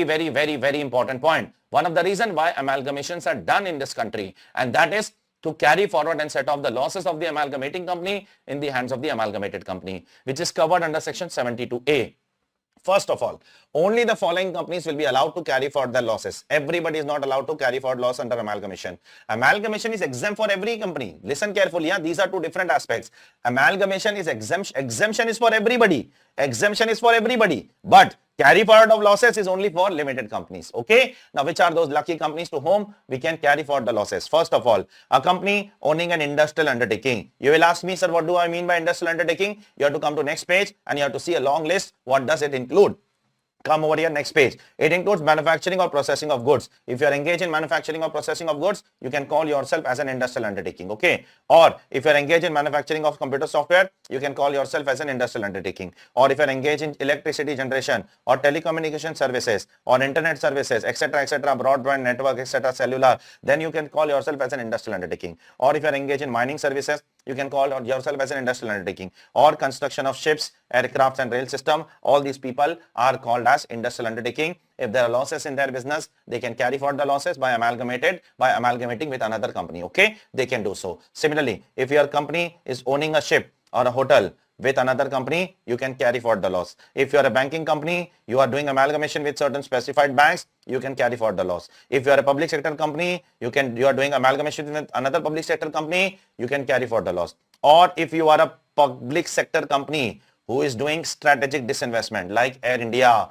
and if you are completing your amalgamation project within 5 years, the amalgamation is carried out, then also you can carry forward the loss. Okay, you can carry forward the loss. So in first case, a company was certain specified companies like industrial undertaking. In second case, it was banking. In third case, PSU with PSU. And in fourth case, it is PSU which is getting what? Transferred to what? Private players. Like Air India government company got transferred to what? Tata. Okay. Now, the Finance Act 2023 has given us clarification amendment that what do I mean by strategic disinvestment. So the government has said that where the government reduces its shareholding below 51% and also transfer the control to the buyer, that will be called as what? Please tell me. Strategic disinvestment. So unless and until the government of India is ready to reduce its shareholder below 51% and also transfer the control to what? To Tata's, till then it cannot be called as what? A strategic disinvestment. Okay. Now, there are some conditions which we have to fulfill. Come to page number 34.5. Amalgamating company has to. This was only the list of companies who are eligible for what?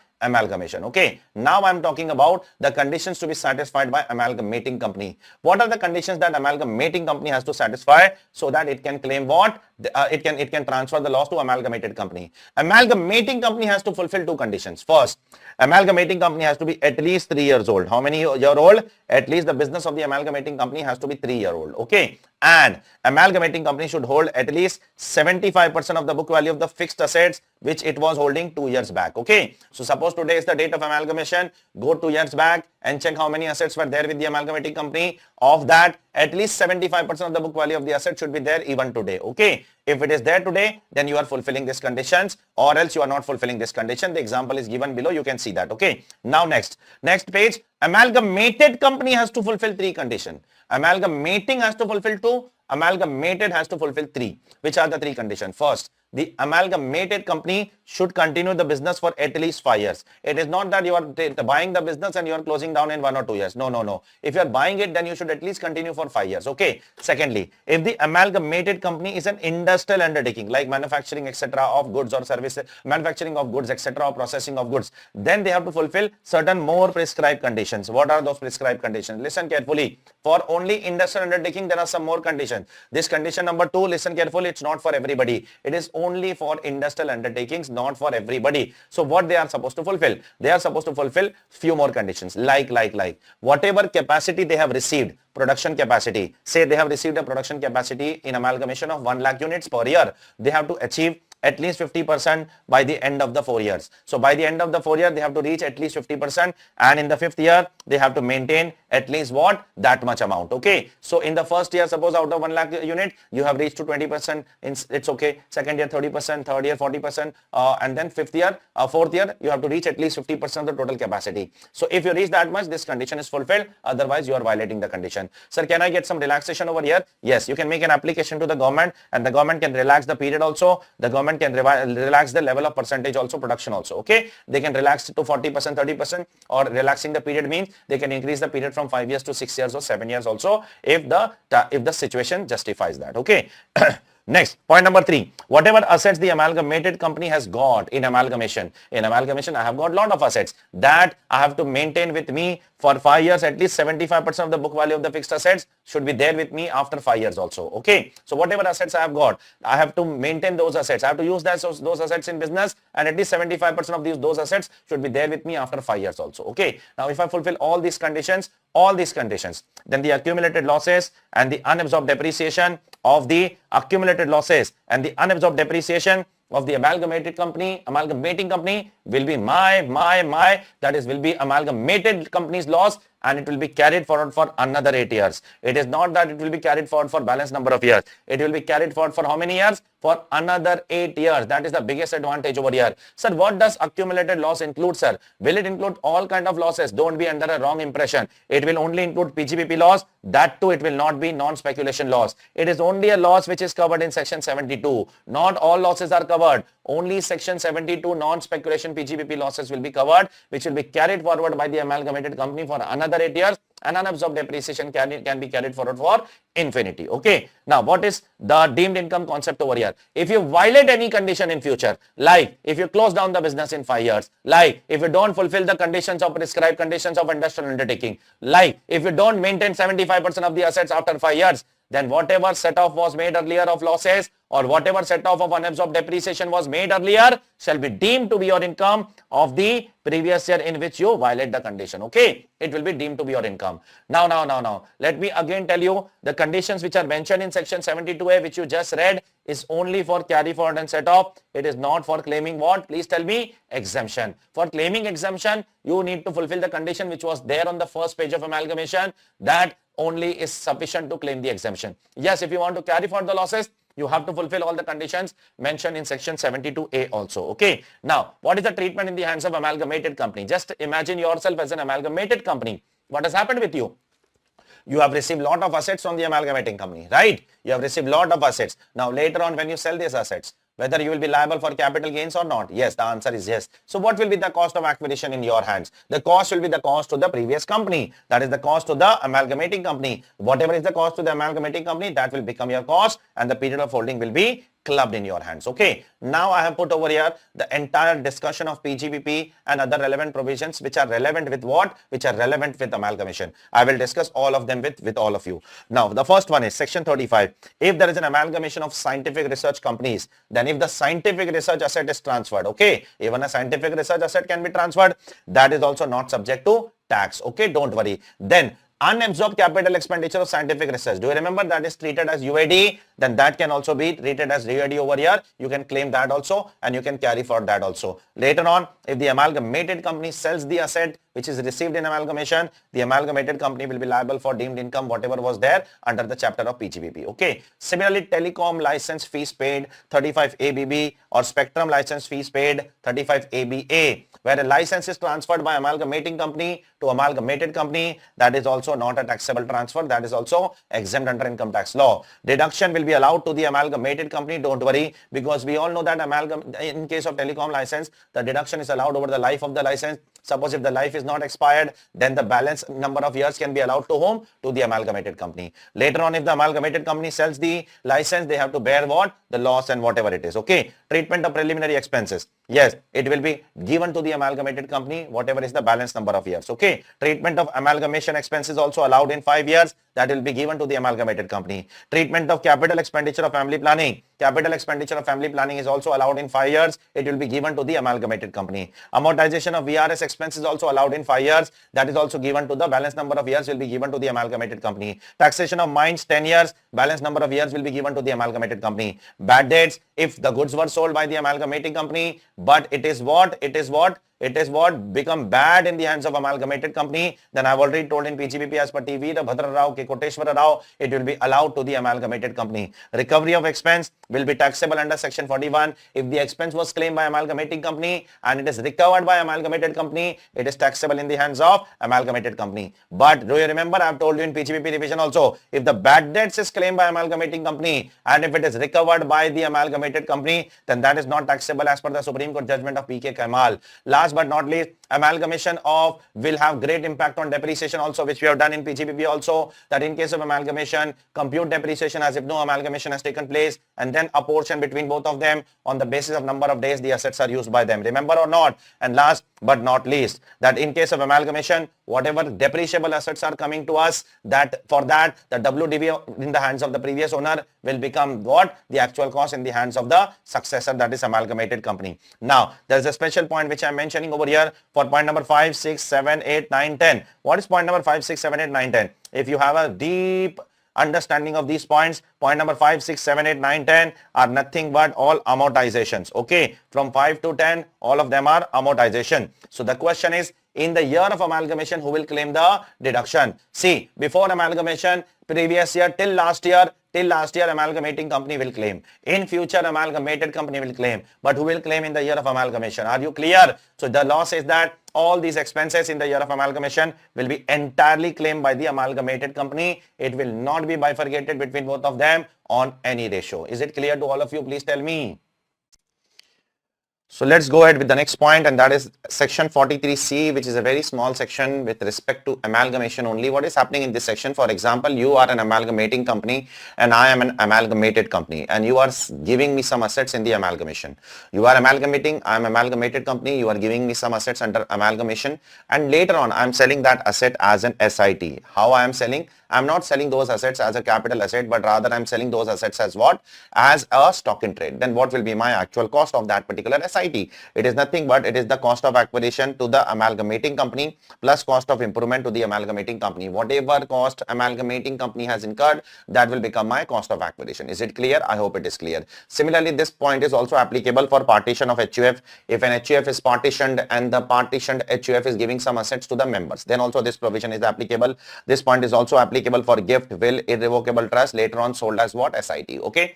For example, I am giving you something as a gift, as a capital asset, but later on you are selling that as what? As an SIT. So what will be the cost of that SIT in your hands? The cost of that SIT will be the cost in my hands. The cost in the hands of predecessor will become the cost in the hands of the successor as per the provisions of section 43C. Now we will move ahead with, we have started with what? Section 47 just some time before. So we will continue with the discussion of section 47 first of all today, and then we'll go ahead with some other provisions of the capital gains. Section 47(9), what does it talks about? 47(9) talks about if you give some work of art, if you sell some, if you transfer some work of art or archaeological collection or scientific or art collection or book or manuscript or drawing or painting, photography, print, to whom? If you sell all these things, if you transfer all these things to government or university or national museum, national art gallery or archives or other notified institutions or public institutions, public museum as the case may be. So if you sell these specific items to governmental people or public museum or to national art gallery, etc., then capital gains is what? Please tell me. It is exempt. No capital gains will be charged on you. Is it clear, all of you? Please tell me. Next one is with respect to sovereign gold fund. What does sovereign gold fund has to say about in section 47(7)(c)? Sovereign gold fund, listen carefully. If it is transferred by an individual, on redemption means on maturity, then it is exempt. Sovereign gold bond is not liable for tax. But if it is transferred before redemption, then it is taxable, and if it is taxable, then indexation is available on sovereign gold bond. Okay. Now, what about others? What about if individual is not transferring? If an HUF is transferring or a company is transferring, then it is always taxable, whether you transfer before redemption or whether you transfer on redemption. The indexation will be available in both the cases. So only for individuals, it is exempt if it is transferred or redemption, In rest of the cases, it is taxable and it is subject to indexation. Okay. Next one is section 47(7)(b), which is absolutely dedicated to non-residents. Listen carefully. If one non-resident, listen to my fingers, see my fingers. If one non-resident transfers to another non-resident government security on which there is a periodic interest through an intermediary outside India, if you fulfill all these conditions, then it is exempt under income tax law. I will show you all the conditions.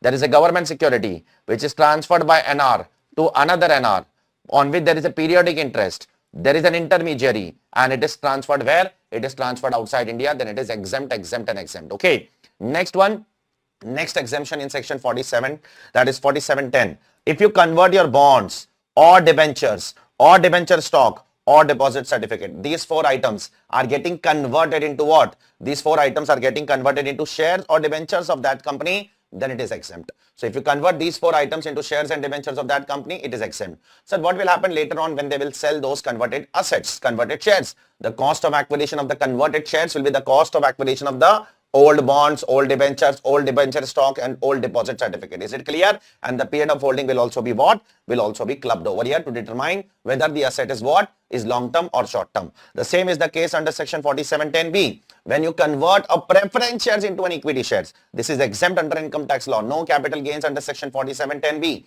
But at the same time, when you will later on sell the equity shares, the cost of the equity shares will become the cost of the preference shares. Period of holding will be clubbed. Is it clear, all of you? I hope it is clear to all of you. What about SIC company? If you are a SIC company, when a company can become a SIC company? A company is called a SIC company when the losses of the company is more than the net worth of the company. Then a company can be called as a SIC company. So if you are a SIC company and if you transfer land, being a SIC company, you are transferring some land, then that is not taxable under section 47(12). Okay. Next one, 47(16), reverse mortgage scheme. I am a senior citizen and if I am transferring some house property, my house, under reverse mortgage scheme, then that is exempt under section 47(16). In return, the bank will give me some installment or lump sum amount. That is also exempt under section what? 1043. The house which I am transferring, that is also exempt, and the lump sum or the installment which I am getting from the bank as a consideration for transferring, then that is also exempt under section 1043. Okay. Next, transfer of mutual fund units under consolidation scheme or consolidation plans of the mutual fund. For example, there are three mutual funds. One is mutual fund A, mutual fund B, mutual fund C. There are three schemes of mutual fund. How does the mutual fund hierarchy runs? There is a mutual fund company, for example, SBI mutual fund. In that, there will be three different schemes of mutual funds. And in the schemes, there will be further plans of mutual fund. What are the schemes of mutual fund? You can say growth scheme. You can say one is SBI FMCG scheme. You can say SBI equity scheme. You can say SBI banking scheme. These are different kind of schemes. And in every scheme, there will be further plans, which are called as dividend plan, growth plan, dividend reinvestment plan. So if you do a merger of these plans, okay, or if you do a merger of what? These schemes, then just like amalgamation, I am a unit holder of a mutual fund company. Now that mutual fund company is getting merged with another mutual fund company. Okay, it is getting merged with another scheme or it is getting merged with another plan. So what will happen to my units? I have to give the units of the old company and I have to take the units of the new company. The old company is called as consolidating scheme or consolidating plan, and the new company is called as consolidated scheme and consolidated plan. So what are you supposed to do as an investor? If you want exemption, if you want to enjoy the exemption, give the units of the consolidating scheme, give the units of the consolidating plan, take the units of the consolidating scheme, consolidated scheme and plan, your capital gains will be exempt. Later on, when I will sell the units of the new scheme, the cost will be the cost to the previous unit. Whatever was the cost of the consolidating scheme, that will become the cost over here. Period of holding will be clubbed. It is exactly similar to what? Which is there under amalgamation. Nothing new. Okay. Next one. If an Indian company is issuing some rupee denominated bonds and if the non-resident is transferring, if one NR is transferring the rupee denominated bond of Indian company to another NR outside India, then it is exempt under section 47(7)(a). So NR should transfer to NR, rupee denominated bond should be transferred, and outside India it should be transferred. It is exempt under income tax law. And there is one more relaxation over here. But what if that NR transfers the rupee denominated bond back to the company on redemption? Then that is not exempt. Okay, then that is not exempt. That is not exempt. When one NR gives the rupee denominated bond to another NR, that is exempt.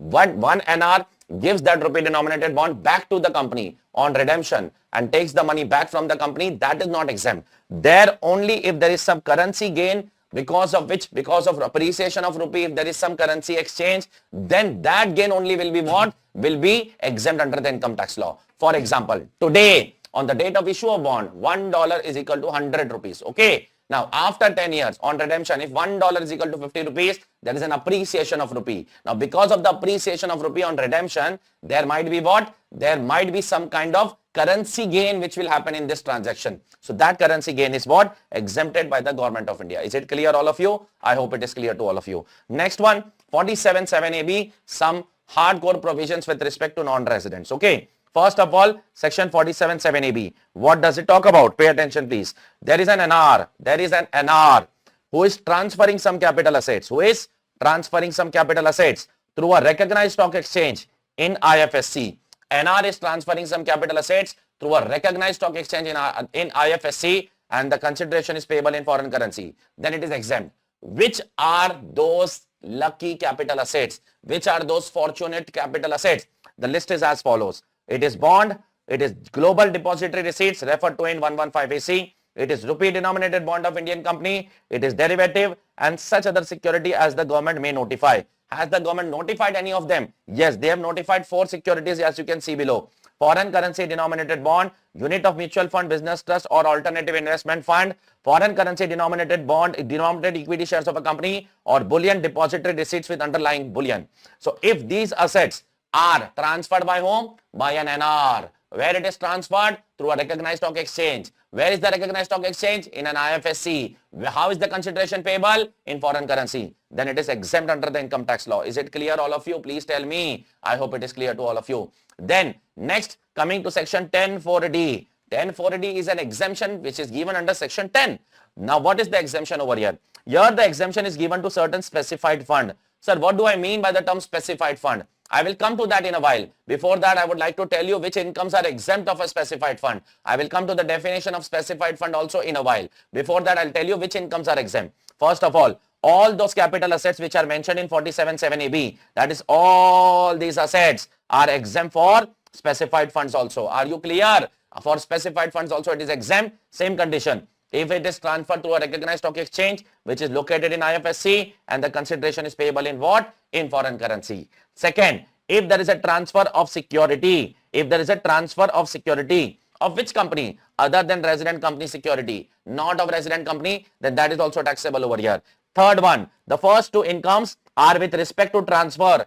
If the income is with respect to transfer, it means it is a capital gain income, correct or not? The third one is not a transfer income. It is any income from security. It is any income from securitization trust. So it has to be other income like interest income, dividend income, PGBP income. It is not your capital gain income. Okay. So this income is which income? This income is your interest income or dividend income. Okay. Be very careful. So therefore, which income is exempt over here? Be very careful.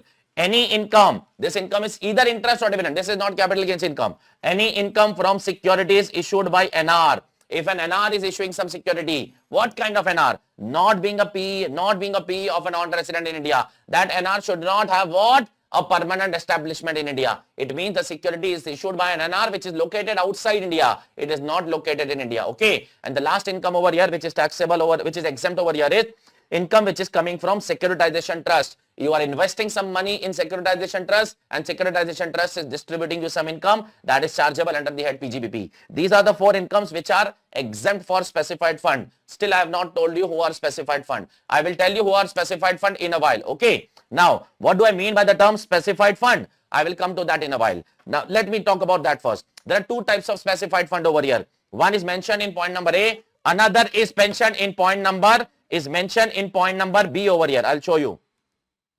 Another one is mentioned in point number B. Let me talk about the point number A specified fund. It's a long section. You have to be very careful and you have to be very patient with me. First of all, who is a specified fund, sir? It is the fund. Point number A specified fund. Then I will go to point number B specified fund. Point number A specified fund. It is a fund established or incorporated where?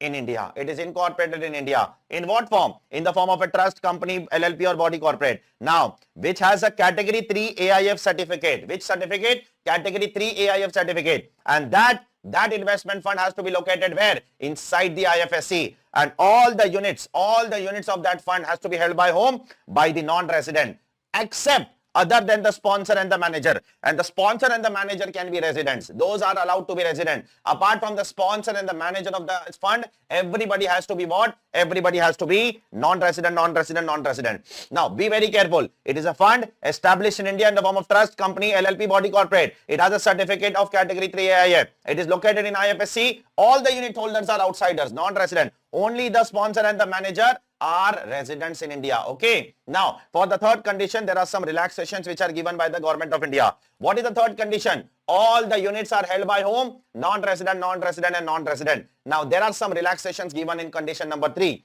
Condition number 3 shall not apply where any unit holder was non-resident during the previous year, but he becomes resident in any subsequent year. So, in the year in which the units were issued, suppose the units were issued in 23-24, in that year the unit holder is non-resident, but in subsequent year he becomes what? Please tell me. Resident. So, it is allowed. But that is only allowed to the extent of how much percentage? Please tell me. Only 5% of value and units.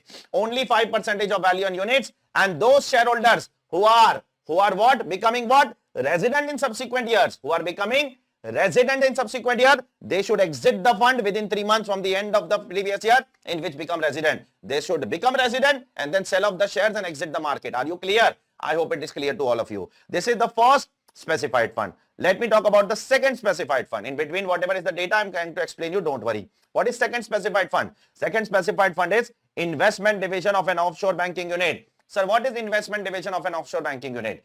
It is nothing but an investment division of a non-resident bank which is located in IFSC. Suppose Standard Chartered, who is a non-resident bank, they have every bank has an investment division because they have to invest at multiple places their money. They have a lot of money where to invest. They have, for that purpose, they have an investment division. So Standard Chartered, Citibank, they have an investment division which is located in where?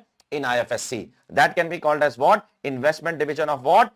Offshore bank. Only an investment division of a non-resident bank which is located in IFSC, that can be qualified as investment division of an offshore bank. Is it clear or not? Please tell me. Which has been granted what? A registration of category 1 foreign portfolio investor, and they have to fulfill some more conditions which the government has prescribed. I'll show you which are those conditions in a while which the government has prescribed. Okay. Now, one very important point which I would like to address you all. Coming back to the main section, section 10(4)(d). What does 10(4)(d) says that? 10(4)(d) says that this income. Which are these incomes? Some of them are capital gains income, some of them are interest dividend income, some of them are PGBP income. Now, the government says that only that much income will be exempt which is attributable to the units held by the non-resident. It is not fully exempt. Okay. Only that much income will be exempt which is attributable to the non-resident. So how to determine that? For that purpose, how much income is exempt? You have to use this formula. Check this please. Whatever is the dividend or income which is earned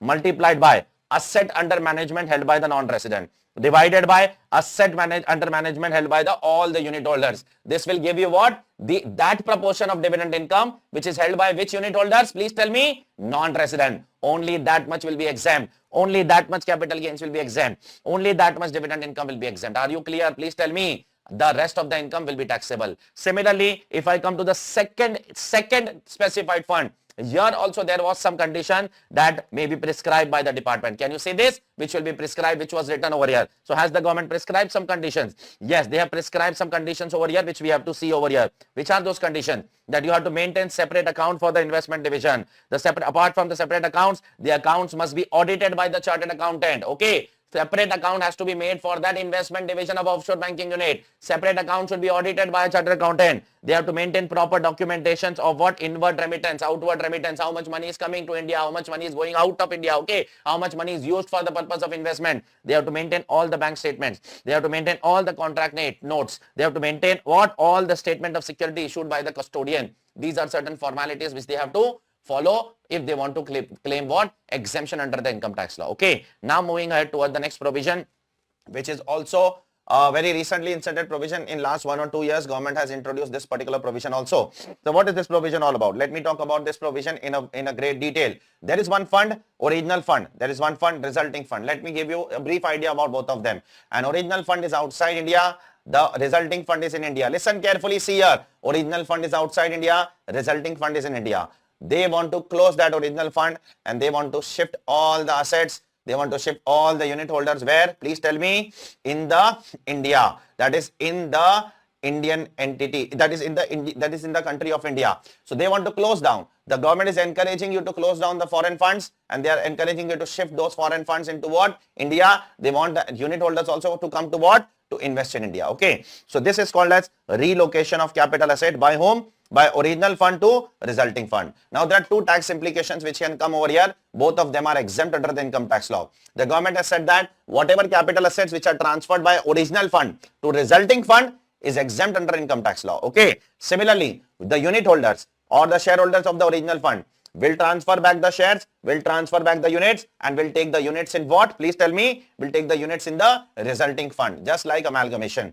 Now in all these things we need to understand what do you mean by the term original fund and the resulting fund. Okay. Now original fund is defined over here, but in this original fund till last year only one point was there, but now in Finance Act 2023 they have added two more points in original fund. Okay, I hope it is clear to all of you. Then there is a resulting fund over here which we will talk about in a while. Okay, first let me talk about original fund. Sir, what is an original fund? Now there are 3 points in original fund. Point A, point B and C is added by Finance Act 2023. Okay, now original fund, point number 1, it is a fund established outside India. Okay, what does it do? It collects funds from the members. For what purpose? For the purpose of investing, obviously. Okay, now currently the fund is where? The fund is outside India. The original fund is outside India. So it is not a person resident in India. It's a non-resident in India. Similarly, it should be of a country or specified territory with which India has DTAA. So the fund should be in such countries with which India has what? DTAA. Otherwise, it cannot be qualified as what? As an original fund. Third, the fund should be in such country where there is some protection regulations like SEBI in India. The way SEBI regulates companies in India, funds in India, the same way their country should also have some kind of companies with some kind of regulatory authorities which is located in their country. Okay. The fourth one is they should fulfill such other condition as may be prescribed. Okay, fine. Now that such other condition is same as what we have done earlier for the previous one also, that 5% etc. resident etc. That same condition which was there above 947 7AB 104D, same condition is over here. Now what are the 2 points which are added by Finance Act 2023? First one, there are 2 more original funds which can close their funds and come to India. First is investment vehicle in which Abu Dhabi Investment Authority is direct or indirect sole shareholder or unit holder or the beneficiary or interest holder, and such investment vehicle is wholly and owned by the government of Abu Dhabi. Okay, so there is an entity which is there in Abu Dhabi which is controlled by the government of Abu Dhabi. The government wants to close that and the government wants that they should come to India. Okay, and the third one is they have notified that they will notify few more institutions like this through a notification in a central government. Okay, now what is a resulting fund? What do I mean by a resulting fund? Let's see. A resulting fund is a fund which is established in India. It is established in India. It is in the form of a trust, company, LLP, and which has been granted with category 1, category 2, category 3 AIF. Okay, and it is located where? It is located in what? IFSC. So moral of the story, we want to close down the foreign funds and we want to bring their money to what? In India, and in India also specifically where? Please tell me. In the IFSC location. Okay, not in the entire India. Okay, last 1 or 2 points which I would like to address over here before we move ahead with the next point. Pay attention please. There are a few more small points over here. Let me address you all of them one by one. First one is section 47(7)(a). There is a transfer of capital asset by whom? By an India Infrastructure Finance Company Limited. This is a transferor. Who is a transferor? India Infrastructure Finance Company Limited. They are transferring the assets to whom? To an institution established for financing the infrastructure and development which is set up under the parliament. Okay, so who is the transferor? India Infrastructure Finance Limited, and they are transferring to whom? To an institution which is established under the parliament law. Okay, similarly there is another transferor over here who is transferring some asset. Who is this transferor? This transferor is a public sector company who is transferring some assets to another notified public sector company, or it is transferring to central government or state government. So who is the transferor? Public sector company. Who is the transferee? Notified public sector company or central government or state government. Okay, then also it is what? It is exempt, exempt and exempt. Okay, now one last thing is an absolutely new section 4720 and 49(2)(ai), which is inserted by Finance Act 2023. Okay, now what is this all about? Suppose, let me give you an example. By virtue of this amendment, any transfer of a capital asset, any transfer of a being an interest in the joint venture held by a public sector company. So there is a public sector company who is having some interest in what? in the joint venture. Okay. So I am say a public sector company, Steel Authority of India. I have some interest in what? In a joint venture. Okay. So I am transferring that interest. I am transferring that interest to whom? To a foreign company. Okay. To a foreign company. So I am Steel Authority of India. I have some interest in a joint venture. So I am transferring that interest to a joint venture to whom? To a foreign company. In exchange of what? In exchange of what? In exchange of shares of that foreign company. Are you clear? So what am I giving? I am giving the interest in joint venture, and in return I am taking the shares of the foreign company. Is it clear? So that is exempt under capital gains. Later on, whenever I will sell the shares of that foreign company, what will I sell? Because now I have the shares of the foreign company. Whenever I will sell the shares of the foreign company, the cost of acquisition of the shares will become what? The cost of the interest in the joint venture. Are you clear? Whatever was the cost of interest in the joint venture, that will become the cost of acquisition of the foreign company shares. Is it clear? I hope it is clear to all of you. Let's move ahead to some more section 47 important provisions. Section 47(13) and section 47(14). What is the difference between the two? There is a very minute difference between the two. In section 47(13), a firm is getting converted into a company, and in 47(14), a sole proprietor is getting converted into a company. Okay. So if a firm is converted into a company, or if a sole proprietor is converted into a company, there are a lot of exemptions you are going to get under capital gains. No capital gains is chargeable on transfer of assets from the old partnership firm to a new company, or no capital gains will be chargeable if an asset is transferred from a sole proprietor to a company, subject to some conditions. What are those conditions? This is only allowable in case of a succession of a business. This is not allowed in case of succession of a profession. And then 4 conditions should be fulfilled. First, all assets and liabilities of the firm should be transferred. All the partners should become the shareholder in the same ratio in which their capital account stood. They should become the shareholder in the ratio of the capital account. Be very careful. Third, the partner should not receive any consideration other than the shares. Fourth, the aggregate shareholding of the partner should not be less than 50%, and it should be maintained for a period of 5 years from the date of succession. Okay. For how many years it has to be maintained? For 5 years from the date of succession. The same provisions are applicable when a sole proprietor is converted into a company, except that condition number B will not be applicable to sole proprietor. Rest all conditions are applicable to sole proprietor also. Here also section 72A, carry forward and set off of loss is applicable. Whatever is the loss of the partnership firm or sole proprietor, that can be carried forward by the company. Which loss? Only section 72 loss, not all losses. Remember or not? Only section 72 loss and unabsorbed depreciation can be carried forward for another 8 years. Okay. Now later on, if you violate any of the conditions, like if you do not hold the 50% equity shares for a period of how many years? For a period of 5 years, then whatever capital gains was exempt earlier, that will be deemed to be chargeable under the income tax law. Okay.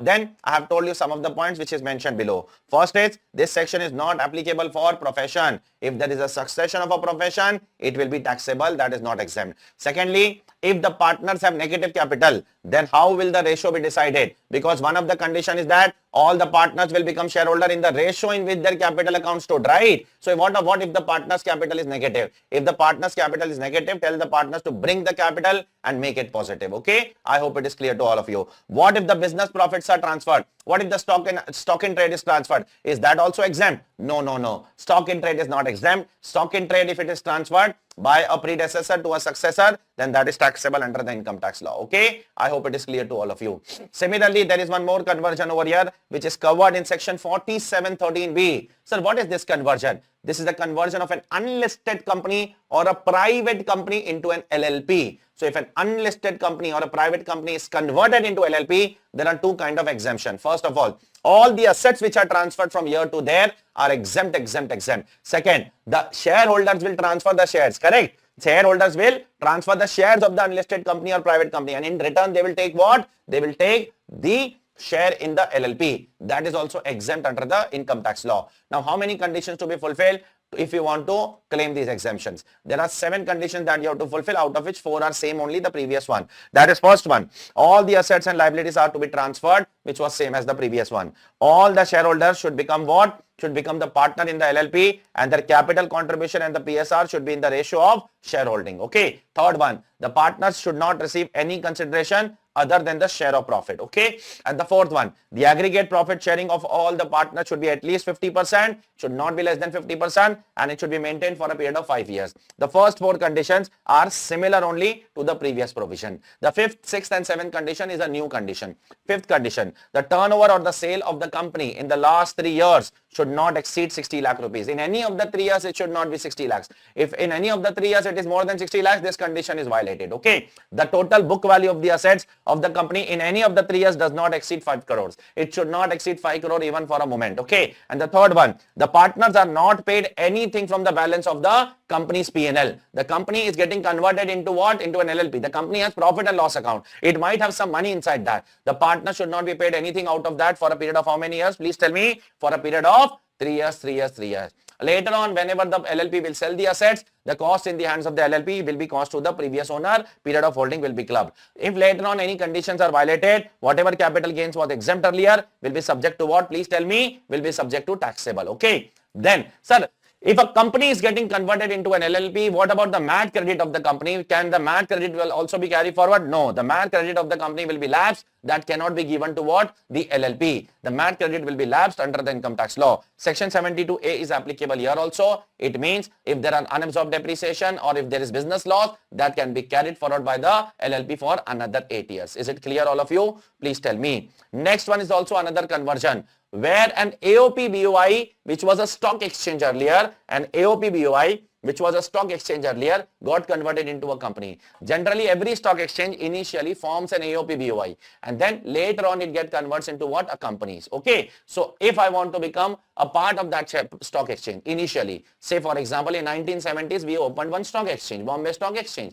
and I am a member of that stock exchange. Now, initially it is an association of person or body of individual. How will I become the member of that particular stock exchange? I have to buy the membership right of that particular stock exchange. Then I will become the member of that particular stock exchange. For example, in 1970, there was an AOP BOI, which is a stock exchange. I bought the membership rights of that particular stock exchange for 1 lakh rupees, for example. Now, in 2015, they are converting that AOP BOI into what? Into a company. So, if an AOP BOI, which is a stock exchange, is getting converted into a company, then it is exempt under income tax law, provided two conditions are fulfilled. First, all the assets and liabilities of the AOP BOI should be transferred to the company, and such approval, such conversion should be approved by the Securities Board of Exchange of India. Okay, Securities Exchange Board of India should approve such conversion. If these two conditions are fulfilled, whatever assets are transferred by AOP to the company is exempt.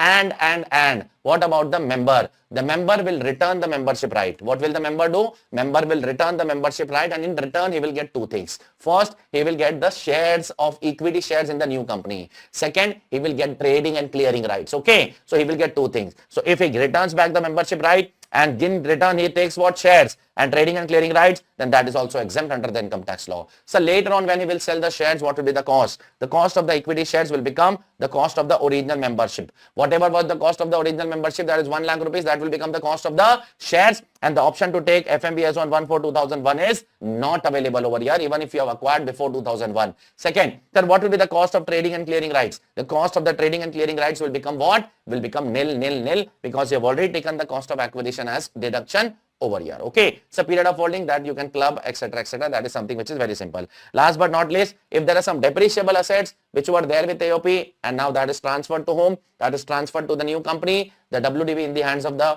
AOP will become what? The cost in the hands of the what? In the new company. Okay, let us move on to the next chapter, which talks about the cost of acquisition of assets declared under the income declaration scheme. Okay, in 2016, the government has brought one income disclosure scheme. Income disclosure scheme, you have to disclose your income, you have to disclose your asset, you have to pay 45% tax, and then you have to relax. Okay, so all those who have paid 45% tax, no queries will be asked to them regarding their taxation. Are you clear? Say for example, so I disclosed one asset of 100 crore rupees, okay, which I have not disclosed earlier. So I can go to the department and I can disclose the assets. In 2016 it is there, right now it is not there. So in 2016 I went to the department and I disclosed the asset of 100 crore rupees. After I disclose the asset of 100 crore rupees, I have to pay 45% tax. How the tax is determined? 30% of the asset value will be the tax plus 25% Krishi Kalyan cess and 25% your penalty. The totaling to what? 45% of the FMV of the asset. So whatever asset, how much asset I have declared? 100 crore value asset I have declared. Pay 45 crore tax and then you relax. Nobody will ask you any question. No penalty, no interest, nothing extra. Now the question is, when I will sell this asset later on, which I have disclosed under the income disclosure scheme, what will be the cost of that asset? The cost of that asset will become 100 crore. Is it clear? Whatever is the FMV, that will become the cost of that asset. Okay. Now the second question, from when I will count the period of holding? The period of holding depends upon two things, whether your asset is immovable property or other. If your asset is immovable property and if you have a proof of purchase, okay, there is an evidence of your deed, that is, this is the date of purchase, okay. If you have acquired an immovable property, it is a black property. Obviously, you are disclosing under what? Income disclosure scheme. It's a black property and you are having a proof of that I have purchased in 2005. Then you can count from 2005 the period of holding. But if you don't have the proof, or in case of any other asset, jewelry, diamond, whatever it is, in that case, the period of holding will be counted from where? Please tell me. 1st of June 2016 only. Next one, forfeiture of advance. Suppose you are trying to sell your asset to somebody, but the negotiation did not work and it did not happen. It fruitfully does not happen. And therefore, you have taken some advance from someone and now you have forfeited that advance. Okay. You are about to sell your property. You took some 1 lakh rupees advance. Now the transfer cannot happen because of the non-negotiation. Now I am not refunding that advance to the other person. So what is the treatment of that advance which I have taken from the potential buyer? That advance depends upon when you have forfeited. If it is forfeited before 1/4/2014, okay. If it is forfeited before 1/4/2014, then you have to reduce it from the cost of acquisition whenever you will sell the asset, okay. But if it is forfeited on or after 1/4/2014, then you have to do what? You have to take it as income from other source. Is it clear, all of you? Please tell me. So let's move on to the next provision, that is with respect to certain exemptions which are there under section 10 and then 111A and 112, okay. 112A. The first one is exemption under section 1033. If you transfer a unit of a unit scheme, then it is exempt under the income tax law. Unit of a unit scheme is exempt under income tax law, no income tax, okay. Second one is section 1037. What does section 1037 talks about? It talks about multiple things. If you are an individual HUF, listen carefully. If you are an individual HUF and if you have an urban agricultural land which is used as a capital asset, not as a stock in trade, and which is used by you for agriculture purpose or by your parents for at least 2 years prior to the date of transfer, okay. So it should be used for agriculture purpose either by you or by your parents for at least 2 years for agriculture purpose.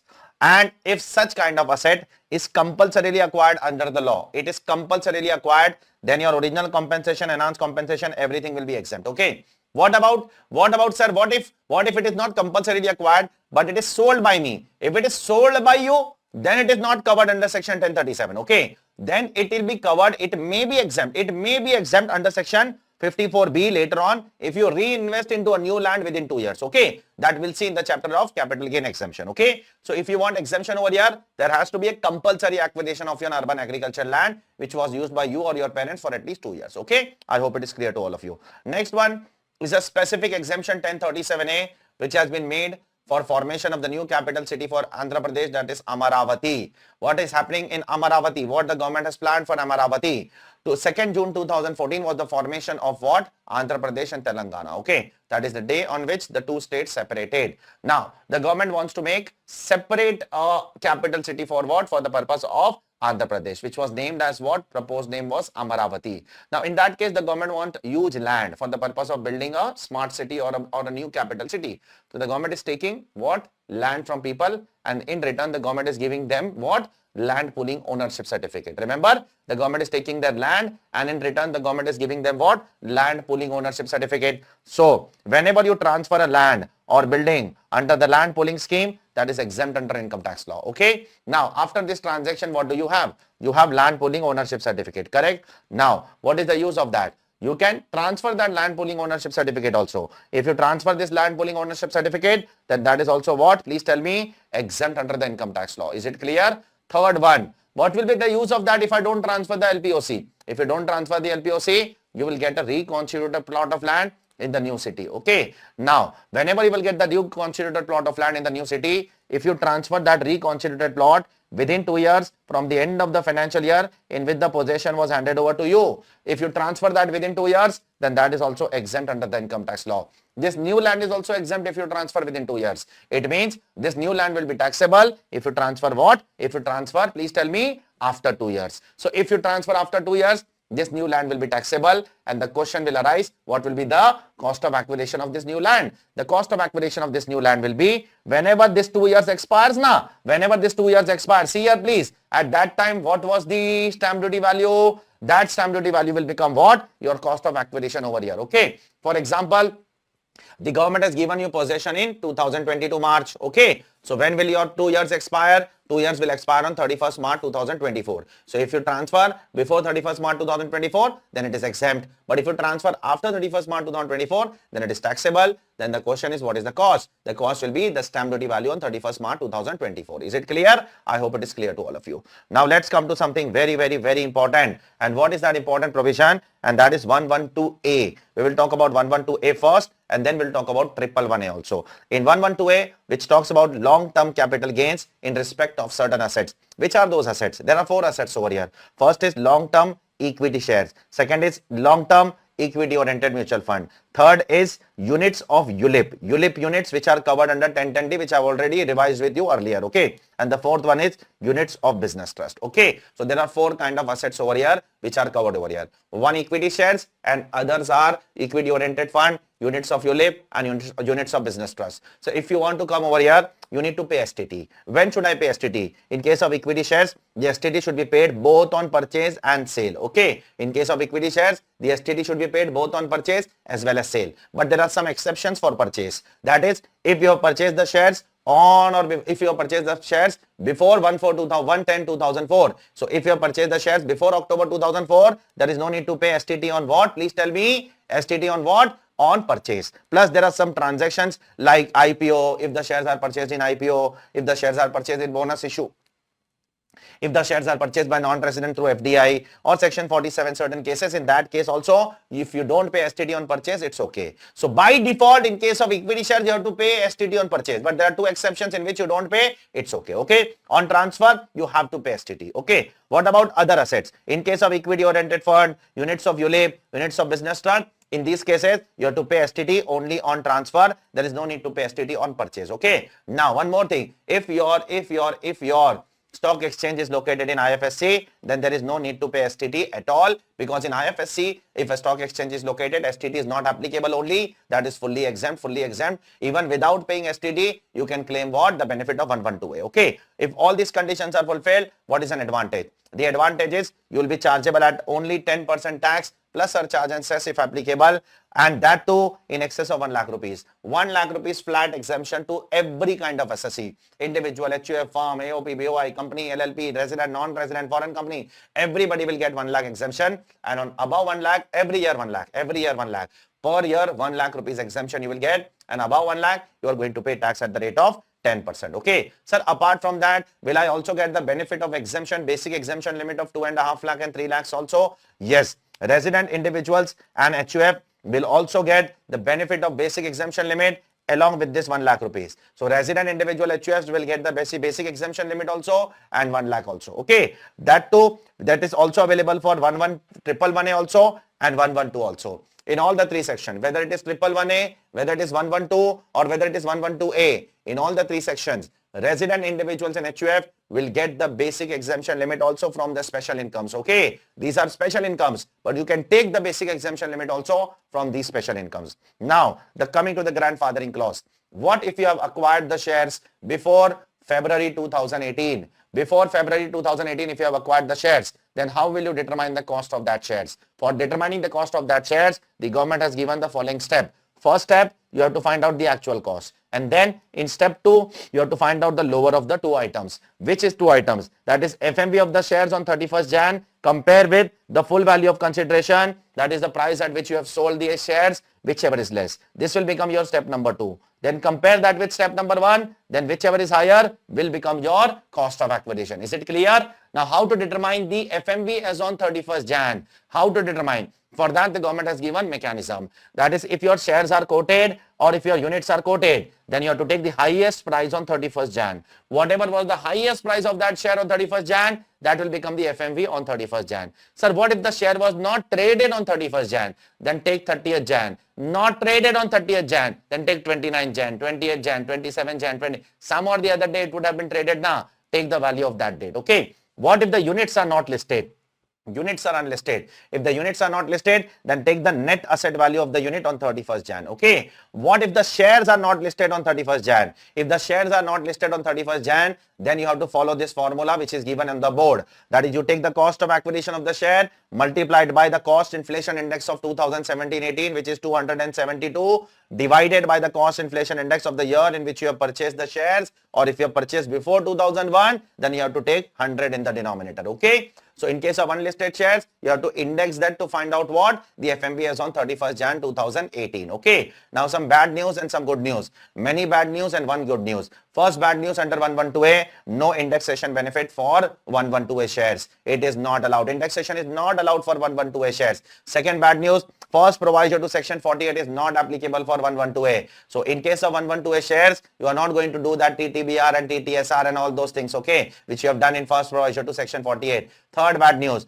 no deduction of chapter 6A against 112A. Fourth bad news, no rebate against 112A income. Against 112A income, even if your income is up to 5 lakhs under old regime or up to 7 lakh in the new regime, you are not going to enjoy the rebate under 87A. The fifth one is a good news. If there is a loss under 112A, you can carry forward that loss and you can set off against your other long-term capital gains, okay? Because long-term capital loss can only set off against what? Can only set off against long-term capital gains. It cannot set off against short-term capital gains. 111A. What is 111A? It is similar to 112. How it is similar? Let me tell you. How it is different? Let me tell you. Your short-term capital gains is there. Their short-term, long-term capital gain was there. Here 15%. There 10%. Here there is no 1 lakh exemption. There is 1 lakh exemption. Okay. Here there is no need to pay STT on purchase. There is a need to pay what? STT on purchase. Okay. These are the only differences. Apart from that, there is no other difference. Sir, when I will sell the shares, whether it will be coming under PGBP or whether it will be coming under capital gains. See, that is a matter of great discussion. Whether it will be coming under PGBP or capital gains, that depends upon case to case. Okay. For that, CBDT has given a circular in which they have said that case to case basis, you have to decide whether your gain will come under capital gains or your gain will come under PGBP. You have to look into the facts and circumstance of every case. Now let's move on to the next point, and that is exemption under section 54 to 54GA. Sir, what is this all about? There are around 6 to 7 exemptions that we are going to talk about one by one. I will deal with the first one first of all, and then I will talk about the rest of them as a comparative analysis. The first one is section 54. What are you transferring in section 54? You are transferring a long-term residential house property. Okay, a long-term residential house property is transferred by you. Now, what should you do? You should purchase another residential house property. So, till when I should purchase? You can purchase 1 year before the date of transfer, or you can also purchase 2 years after the date of transfer, or you can construct 3 years after the date of transfer. Okay. So for purchase, you have the prior period also, you have post period also. For construction, you have post period. Okay. Sir, I have 2 years time to purchase now. Yes, sir. Sir, but due date of filing of return is coming in between. Don't worry. You can deposit the money in what? In the capital gain account scheme by the due date of filing of return, and you can enjoy the exemption. The best thing is you should purchase the new house by the due date of filing of return. But in case it is not possible, to purchase, then you can do one thing. You can make the payment in the capital gain account scheme till the due date of filing of return, and then you can withdraw the money later on and utilize for the purpose of what? Purchase of new house within 3 years, within 2 years purchase or 3 year construction. Now, if you don't do that, then it will become deemed income after what? After 3 years. Okay. Now that is 2 years for 54B. Why it is 2 years for 54B? You will come to know in a while. Okay. Now, Sir, I have deposited the money in capital gain account scheme and I will definitely withdraw the money and I will use that money to purchase the asset within 2 years, or I will use the money to construct the asset within 3 years, sir. But in case, sir, the assessee is dead in between, then what will happen with that amount in the hands of the legal heir? Legal heir is also liable to purchase a house? No. In the hands of legal heir, it is what? Please tell me. It is exempt in the hands of legal heir. Okay. Now, the next question is given in the next chart. Scheme of deposit was this. Next is, then how much amount is exempt? See, there are two categories of section. One category of sections is all sections except 54F, and in 54F there is a stricter way of giving the exemption. In all sections except 54F, you have to invest the gain. If you invest the gain, your full amount will be what? Please tell me. Exempt. Okay. But in 54F, you cannot invest the gain. You have to invest your full consideration. Your full net consideration has to be what?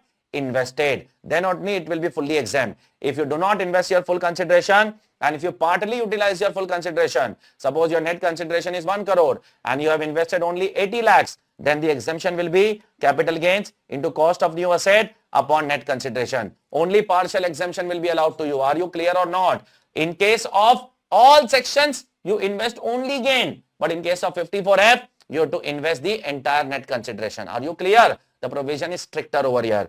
Then, sir, is there any lock-in period for the new asset? Yes. The new asset which you will purchase now, the new asset which you will purchase or the new asset which you will construct within 3 years, that should not be transferred for a period of 3 years. Okay. And in case of 54EC, it is further stricter time limit, 5-year time limit is there. 54EC, 5 years you cannot transfer. And in other sections, 3 years you cannot transfer. Sir, what will happen if I transfer within 3 years? What will happen? Then you have to pay 2 types of tax. One, the old capital gains which was exempt na, that will be reversed. Yes. And the new asset which is sold na, on that also you have to pay what? Capital gains. Is it clear or not? The old exemption will be reversed for violating the provision and the new capital gains will be charged for selling the asset. Sir, how will that be charged? So for that, the government has divided all the sections into 2 categories. All these sections like 54, 54B, 54D, 54G and 54GA, the treatment is different. And 54EC and 54F, the treatment is different. Sir, what is the treatment in the above mentioned sections? The treatment is as follows. You will write the full value of consideration of the new asset here. Okay. Whatever is the full value of consideration in the new asset, you will write down over here. Then you will reduce the transfer expenses. Then you will get what? Your net consideration. And from here, you will not reduce the cost of acquisition of the new asset. In fact, you will reduce the net cost of acquisition. How will you determine the next cost of acquisition? The cost of new asset minus whatever exemption was earlier allowed now. That much you will reduce from here and you will show net amount over here. Okay. I hope it is clear to all of you. Then the balance amount will be your long-term or short-term capital gain as the case may be. But in these 2 sections, you will not do net, but you will show separately. Are you clear? The cost of new asset will be written separately over here and the capital gains which is getting withdrawn will be written separately over here. Are you clear? So, sir, how will we remember that? For that, I have given you a hint in the class. If you are selling asset and if you are buying asset are of the same nature, that is residential property, land, building. If it is of the same nature, then you will follow the reduced cost approach which is given in the first table. But if the selling asset and the buying asset are of different nature, then you will follow the full cost approach which is given in the second table. Is it clear all of you? I hope it is clear to all of you. Now coming to this table, lock-in period I have told you. Last but not least, eligible assessee, individual HUF. Individual HUFs are eligible for section 54. Now I will compare the rest of the section. 54B, second section. What am I going to transfer in this? You will transfer urban agricultural land. Which land? Urban agricultural land, which was covered in 1037 also, if you remember some time before, which was compulsorily acquired by the government. Now here we are not compulsorily acquired, here we are transferring. Okay, here we are ourselves selling. Here it is not compulsorily acquired. So urban agricultural land, which is used by either me or my parents for at least 2 years for agriculture purpose. Now if whatever is the capital gains, if I want to exempt that capital gains, I need to buy another agricultural land. The new land which I will purchase, it may be rural, it may be urban, it doesn't matter. In how many years I am supposed to purchase? Within 2 years from the date of transfer I am supposed to purchase. The rest all points are same as what? Same as the previous section. Is it clear that you can deposit in capital gain account scheme? Then the amount of exemption will be the amount of capital gains. Within 3 years you cannot sell, etc, etc, etc. The third one is 54D. What is 54D? There is an industrial land and building which is used by me at least for 2 years for industrial purpose. Okay. So I have an industry in which I am using industrial land and building which I have used for at least 2 years. Now that is also compulsorily acquired by the government. Okay. Now, whatever is the gain on building, that will always be short term because that is a part of block. Okay, business building is always a part of block, na? Therefore, the gain will always be short term. Land, long term, short term, depending upon the period of holding. So, industrial land and building compulsorily acquired. I should buy another building, another land. Then my capital gains will be exempt. In how much time I should purchase or construct? You can purchase within 3 years or construct within 3 years. You have 3 years time. Rest all of them are more or less same only. Just at the end, it is written that this section is available to all the assessees. Okay. Now coming to the fourth section, which is very important. 54 EC. What are you transferring in this section? In this section, you are transferring long-term land, long-term building. Long-term land, long-term building. Only land and building, that is long-term. And what are you buying? Within 6 months, you are supposed to buy. Within 6 months. And here, there is no option of what? Scheme of deposit. Scheme of deposit is not available in 54 EC. You have to buy within 6 months means you have to buy within 6 months. It is not that you will deposit in the scheme of deposit, then you can withdraw and then you will buy. No, you cannot do that. What am I supposed to buy? You are supposed to buy 4 things. Either buy NHAI bonds or RECL bonds or bonds of Power Finance Corporation Limited or buy bonds of Indian Railway Finance Corporation Limited. And here there is a limit of maximum 50 lakhs in a financial year. You cannot buy more than what? 50 lakhs in a financial year. Okay. I hope it is clear to all of you. Regarding this, there are some special points which I will be addressing in a while after some time. Okay. Now, 54F, the fifth section. What am I supposed to transfer? Transfer everything that you have long term. Everything that you have long term transfer except your house, except your residential property. Transfer everything that you have long term. And buy what? Buy a residential property. Is it clear? Transfer everything that you have long term and buy a residential property. Till when, sir? You can purchase 1 year before, or you can purchase 1 year, 2 year after, or you can construct within 3 years. Here the provision is stricter. To exempt your gain, what will you invest? Please tell me. You will invest the entire consideration, net consideration. If you don't invest the entire net consideration, then the gain will be exempt what? Proportionately. It will not be fully exempt. Okay? Be very careful. Next one, 54G. 54G, you are shifting your industry. From where? From urban area to rural area. And 54GA, you are shifting your industry from urban area to SEZ. This is the only difference between both of them. Rest all are same. So if you are shifting your industry from urban area or rural area, 54G will apply. From urban area to SEZ, 54GA will apply. What are you transferring? I am transferring land, building, plant, machinery except furniture. Land, building, plant, machinery except furniture. And what are you buying? Land, building, plant, machinery except furniture. Land, building, plant, machinery except furniture. Within how much time? Within 1 year before or 3 years after, I can buy these things. Then my capital gains will be what? Exempt, exempt and exempt. Now, there are certain special points that I would like to address you all one by one. First thing, in 54 EC, you will get maximum how much deduction? Please tell me. 50 lakh rupees in a financial year, not more than 50 lakhs.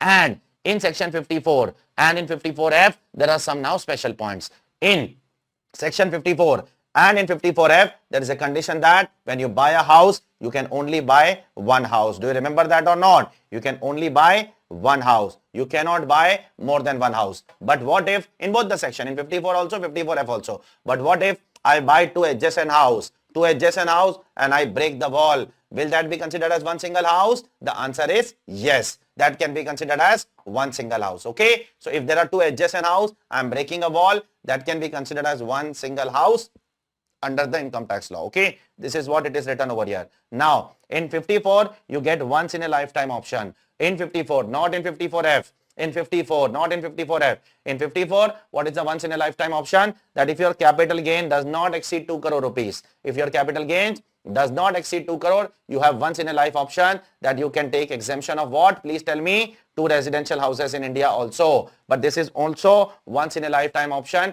You cannot take this lifetime option once again once you opt it. Okay. So take it carefully. Now, some more points which are relevant to 54 and 54F. First one is relevant to 54. I sold one house and then I invested the capital gains in construction of a new floor of another house. So I have two houses. I sold one house. Whatever the amount came, I used that money to construct new floor in the existing house. Whether 54 exemption will be allowed, the department has said yes, you will be allowed that exemption. Okay. Second question was the construction should complete within 3 years, right? Everywhere it is written in 54 also, in 54F also, it is very clearly written that the construction should complete within 3 years. The question is, when should the construction start then? When it should start? When should start? It is not written in the law. The law only talks about that the construction should complete within 3 years. When it should start? It can start at any time. There is no starting time given by the law. Okay. Next one. If I have paid the money, I have taken the possession, everything is done, but the sale deed is not executed in my favor. Will I get the exemption or not? And the answer is yes. I have paid the money for new house. I have taken the possession also. I am staying in that new house. I have full control on the new house, but the house is not yet registered in my name. Will I get the exemption? The answer is yes. Okay. Now next one. I sold a house and I purchased another house in the name of my wife. Will I get the exemption of that particular house or not? I sold my house and I purchase a new house in my wife's name. Will I get the exemption? The answer is yes. The Delhi High Court has said that your wife is not a stranger. Okay. Therefore, you will get the exemption. Don't worry about it. Next one is with respect to only 54F, that if you want to claim exemption under 54F, there is one very important condition, that is on the date of transfer of long-term capital asset, you should not have more than one house. You should have either one house or you should have no house. If you have two or more houses, then the provisions of 54F is not available for you. Okay. Provisions of 54F is only available to who has only maximum one house or no house. Okay. Now there is an amendment made by Finance Act 2023 in section 54 and 54F. What do you purchase? In both the section we purchase a residential house, correct? And in both the section now the government has said that the maximum amount of exemption that we are going to give you is how much? Please tell me. The cost of the new house cannot be more than 10 crore. If it is more than 10 crore, the excess amount will not be considered for the purpose of calculation. Is it clear, all of you? Please tell me. Next one is 54EC and 54F special provision. This is with respect to a link with block of asset. Okay. Now inside a block, do you remember in case of block of asset, the gain is always short term? Yes or no? In case of block, the gain is short term. The asset is not short term in the block. The asset may be long term. The asset may be short term depending upon the period of holding. And what is written in 54EC? 54EC does not talk about the nature of gain. 54EC talks about the nature of asset. 54EC say that if the asset is long term, then you can enjoy the capital gain exemption under 54EC. So for example, I have a block of building in my business, and that is 10-year-old building. I'm selling that building. Is the building long term? The answer is yes. Is the gain short term? The answer is yes. Can I use that building gain to get exempt under 54EC? The answer is yes, because 54EC does not target the nature of gain. It talks about the nature of asset. Okay. Next one is with respect to 54EC. 54EC, as I have told you, in 54EC, the lock-in period is how many years? It is 5 years. In other sections, the lock-in period is how many years? 3 years. For 54EC, for 5 years, you cannot sell the bond, nor you should hypothecate the bond, nor you should keep the bond as a security and take a loan against that. Okay. That is also not allowed. And one last thing in the exemption over here, let me tell you, that is, suppose 5 years back, I have converted my capital asset into stock in trade. Okay. So 5 years back, I have converted my capital asset into stock in trade. Have I paid capital gain tax at that time? No, no, no. Capital gain tax is chargeable in the year in which you sell the SIT. So 6 months on the date of transfer should be counted from where? Where should I count the 6 months from? From the 5 years back or from the date of sale of SIT? The CBDT has issued a circular which says that the 6 months has to be counted from the date of sale of SIT, that is from today, and not from 5 years back. Check it, please. So let's go to the next part, and that is capital gains in case of block of asset. What will happen if you sell the block of asset of a capital gains which is covered in section 50? Now, first of all, you have to see whether you have sold the entire block or you have sold the part of the block. If you have sold the entire block, 100% there will be capital gain or loss, 100%. Then now you have to check what your net consideration with your opening WDV and purchase. If your net consideration is less, and your opening WDV and purchase is more, then there will be a short-term capital loss. Okay. And if the consideration is more, obviously if you are getting more and your cost and the WDV is less, then there is a short-term capital gains. Okay. So if you sell your entire block, then 100% capital gains will be chargeable on you. There is no doubt about it. What if the entire block is not transferred? Then you have to check whether the block is negative or not. The quantity column is not negative, right? The quantity column is not becoming zero because you're not transferring the entire block. Then you have to check the amount column. If the amount column becomes negative, when will the amount column become negative? If your consideration is more than your opening WDV on your purchase. Okay, if the consideration is more, opening WDV and purchase is 10 lakh and consideration is 15 lakh. So you will reduce 10 lakh minus 15 lakh, the amount will come to negative, correct? And therefore you will be liable for what? Short-term capital gains. But if your consideration is also less and your quantity is also there because you are not selling the entire block, then the question of capital gains will not arise. Then you will claim depreciation under what? Business and profession. Is it clear? I hope it is clear to all of you. Okay. Now, whether it is a short-term capital gain or long-term capital gain, always remember you will never get indexation in case of block of asset. Indexation benefit is denied forever. You will not get the benefit of indexation ever, ever, ever. Secondly, if your asset is a part of block and if it is destroyed due to fire, flood, and there is an insurance claim, then you have to reduce the insurance claim from the block of asset. Okay, from the block of asset you will reduce. Next. If there is a block of asset which you are about to sell to somebody, okay, now the negotiation did not work and you have taken some amount as an advance and now you are forfeiting that amount. Okay, so if you are forfeiting that amount before 1/4/2014, then you know what has to be done. It has to be reduced from what? The WDV from the block of asset. And if it is forfeited after 1/4/2014, then income from other source, as I have told you sometime before. Okay, next point I have already told you in the previous chapter, that is 54 EC exemption. That is the block of asset. Block of asset gain is short term. The asset might be long term. If the asset is long term, you can enjoy what? You can enjoy the exemption under section 54 EC. And the last point is very, very, very critical for you all for exam. Be very careful. This last point is absolutely important. I'll tell you the format of the block, how the format of the block runs. Opening WDV plus purchases less money payable. Less what?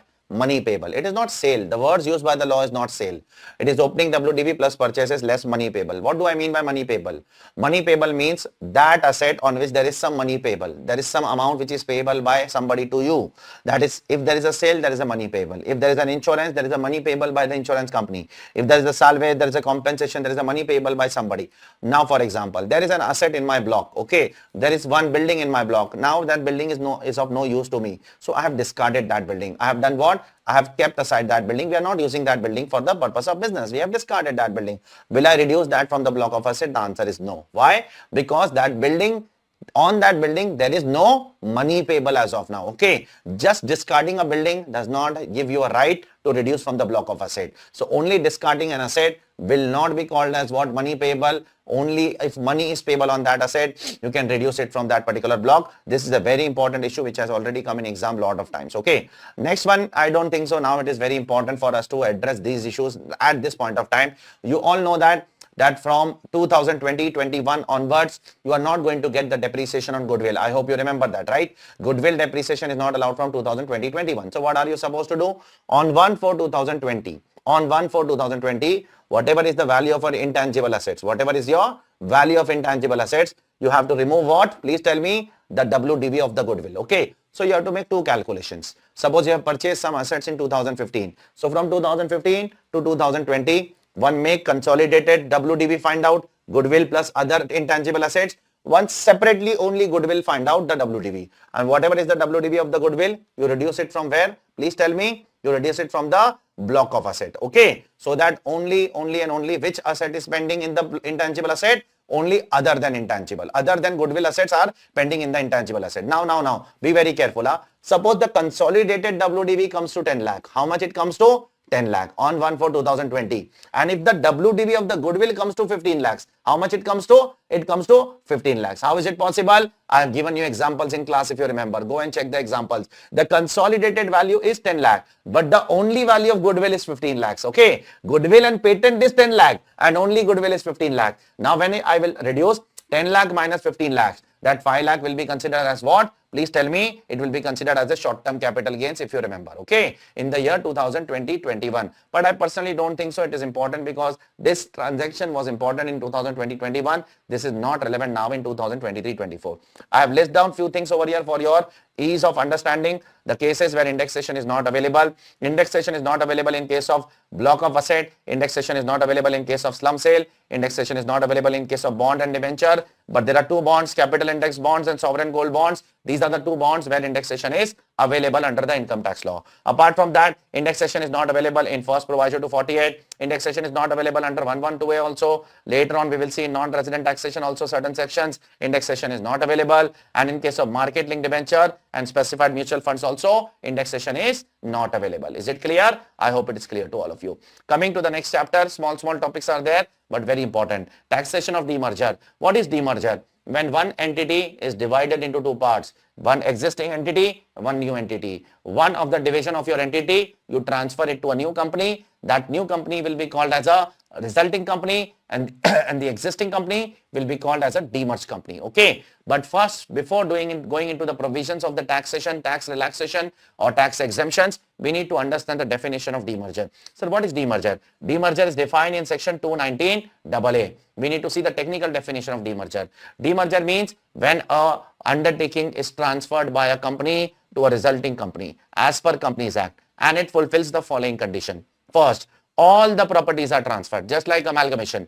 Everything should be transferred except the miscellaneous expenses, preliminary expenses or deferred revenue expenses. In short, the fictitious assets need not be transferred. Okay. Second, all the liabilities of that undertaking should be transferred. If the liability is specific to that demerged unit, transfer that also. If the liability is general, then transfer in this ratio. What is this ratio? Suppose the company has a general liability. Some of them belongs to what? Some of them, suppose the company has a general loan. Some of the money is used by the demerged unit. Some of the money is used by the other units. Then how to segregate that and transfer in this ratio? General liability into value of asset transferred to the demerged company by in the demerger divided by the total value of the assets before the demerger. So it will be divided in the ratio of whatever assets you are transferring divided by whatever assets you have. Okay. In valuing the assets, you will not take two things. Revaluation, if it is there, if there is a revaluation of asset, ignore revaluation. And if there are any fictitious assets, ignore fictitious assets as well while taking the numerator asset as well as the denominator asset.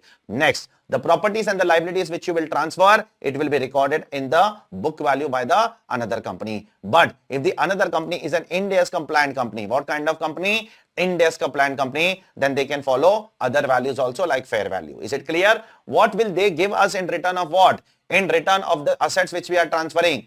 I am transferring my company's significant assets to you. What will you give to us? They will give us, the resulting company will give shares to our shareholder. Is it clear? The resulting company will give shares to our shareholder. Condition number 5. At least 75% of the shareholders should agree for this particular transaction, just like amalgamation. And last but not least, this demerger should also be done on a going concern basis. It is not that the unit which is getting demerged is a defunct unit or it's a closed unit. It should not be a defunct or a closed unit. It should be an existing unit. It should be working unit. It should be a going concern unit. Okay. Then comes in case of a public sector undertaking. If a public sector undertaking is doing demerger, then it is deemed to be demerger. For a public sector undertaking, all these conditions need not be fulfilled. For a public sector undertaking, the demerger is always deemed to be demerger. If a public sector company is split up into two parts, it is deemed demerger without fulfilling any of the conditions mentioned above. Okay. Now coming to the tax implication. So what is the tax implication? What do you call the existing company? The existing company will be called as a demerged company. What do we call the new company? The new company will be called as the resulting company. Sir, tax implication. Let me tell you the tax implication number 1. All the assets which are transferred by, all the capital assets which are transferred by the existing company to the new company, that is resulting company, will be exempt under income tax law. Only one condition, that the resulting company should be an Indian company, just like amalgamation. Is it clear? Second condition, later on when the resulting company will sell the asset, what will be the cost in the hands of resulting company? The cost will be the cost to the previous owner, and the period of holding will be clubbed just like the amalgamation. Is it clear? Sir, what will the shareholders do? Listen carefully. This is very critical part of this particular entire chapter. The shareholders will give the old shares of the company. The shareholders will give what? The old shares of the company. For example, the paid up value of one old share. The paid up value of one old share was 10 rupees. Okay. The shareholder will return the old shares of the company. And what will they get? In return, they will get 2 shares. One, old company's reduced paid up value shares. Are you clear? Old company reduced paid up value shares and the new company's new share. Okay. So they will give the 10 rupee share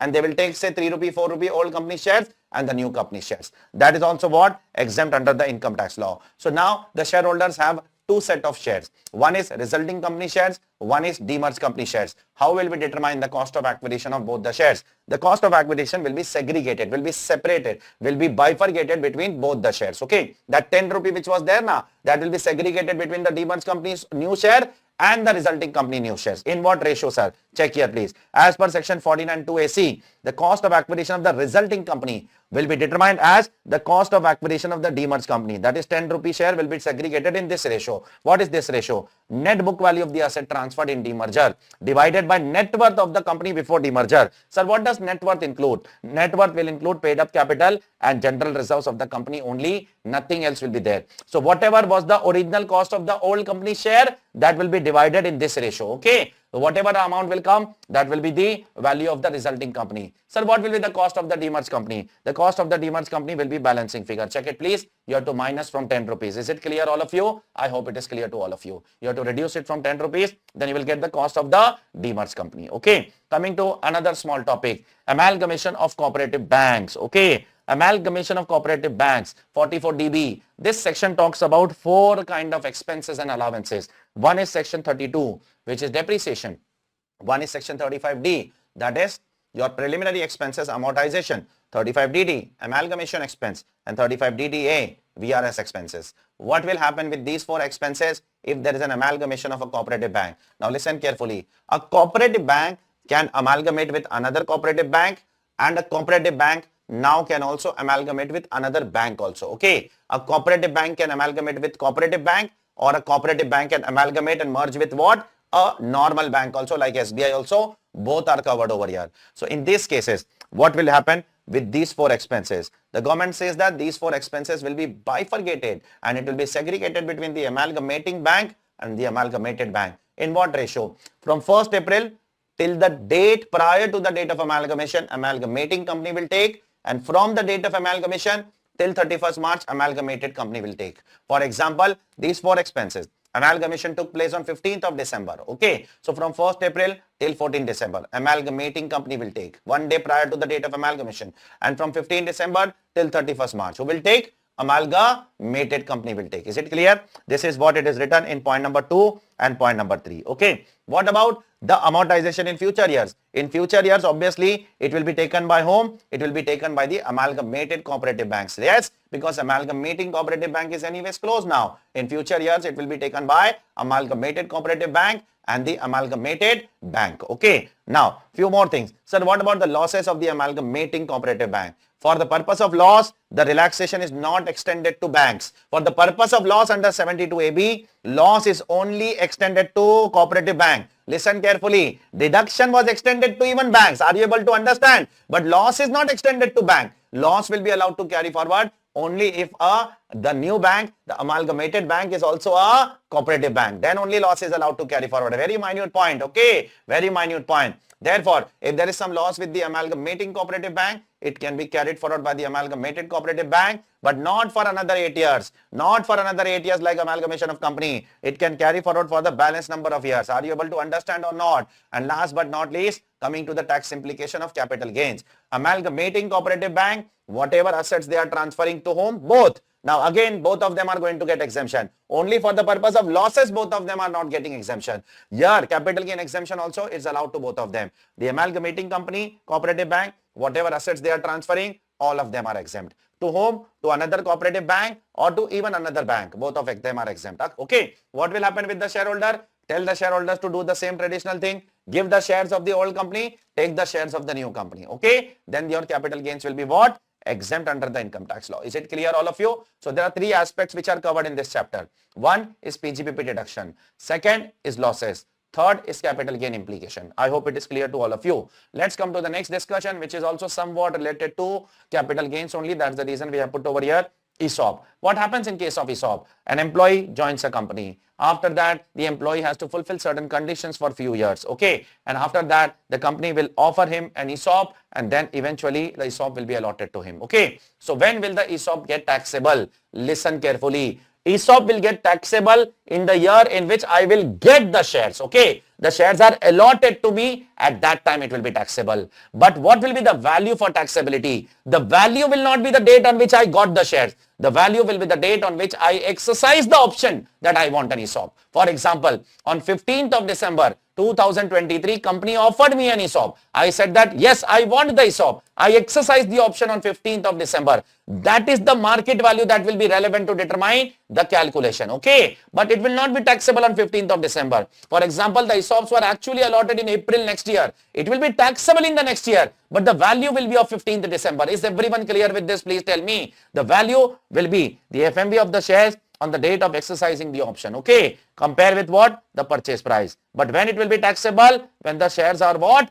Allotted. Okay, whenever it will be allotted. This is for normal company. But if you are an employee of normal company, year of allotment, you will be liable for tax. But if you are an employee of what?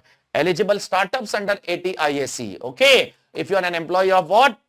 Eligible startups under 80 IAC, then your taxability of ESOP is deferred to the earlier of the 3 dates. Okay, which are the 3 dates? 1, 2 and 3. Okay, suppose previous year 23-24 is the year in which the ESOP is allotted to you. Okay, previous year 23-24 is which assessment year? Assessment year 24-25. Okay, so previous year 23-24, assessment year 24-25, and you are an employee of a normal company, then you have to pay tax today. Okay, is it clear? But if you are an employee of a eligible startup, then wait. Then you have to pay tax at earlier of the 3 dates. First, expiry of 48 months on the end of relevant AY. What is the relevant AY? Relevant AY is 24-25. When 48 months will expire? 48 months means 4 years will expire on 31st March 2029. Correct? On that 31st March 2029, listen. You have to add 14 days more. So the first date will come to which date? The first date will come to from the end of AY 48 months and then 14 days. That will come to 14th of April 2029. Is everyone clear with this? The second date is the date of sale of shares plus 14 days. The third date is the date on which you leave the company plus 14 days. Whichever is earliest, based on that you will be liable for tax. Okay, I hope it is clear to all of you. So later on, when the shares are sold by the shareholder, what will be the cost of the shares? The cost of the shares will be the fair market value which was taken to compute the perquisite. Is it clear? Whatever was the fair market value which was used to take the perquisite value, that will become the cost. For example, you paid 40 rupees to the company. The market value on the date of exercising the option was 100 rupees. So 60 rupees is your perquisite. Is it clear? Later on, when you will sell the shares, the cost of acquisition will become what? 100 rupees. Okay, I hope it is clear to all of you. And one last topic over here which will complete comprehensively all the provisions of capital gains which are there in your syllabus in CA final. That is taxation of buyback. What is the treatment of buyback of shares? Remember, the treatment of buyback of share is entirely in the hands of the company. Shareholder is not supposed to do anything. Whenever a company buybacks a share, whether it is an equity share or a preference shares, the company is liable to pay tax under section 115 QA at the rate of 23.296%. How did it come? It come as follows: 20% plus 12% plus 4%, 23.296% of the distributed income. What is the shareholder supposed to do? Shareholder is supposed to relax. The entire amount is exempt in the hands of the shareholder. Okay. Now, on how much amount the company is liable to pay tax? Buyback means the tax liability is on the company. The buyback amount will be on which the company is liable to pay 23.296% is as follows. Whatever amount is paid to the shareholder minus whatever amount is received on issue of shares which is determined in the prescribed manner. Okay, you have to reduce that. That differential amount will be subject to 23.296%. Now listen carefully. This point is very, very important because this will be prescribed by a rule 40BB. What does it mean, sir? Now, there are various ways of acquiring the shares, right? You can acquire the shares through an IPO. You can acquire the shares through a stock market. You can acquire the shares through a bonus share. You can acquire the shares through amalgamation or demerger or succession. Yes or no? There are various ways now. In all those cases, what will be this value? What will be this value? That is written in rule 40BB. Is it clear? Shall I start with the first one? The first one. Shares issued by the company on subscription. So if you have acquired the shares on what? on IPO. Okay, then whatever amount you have paid including the premium,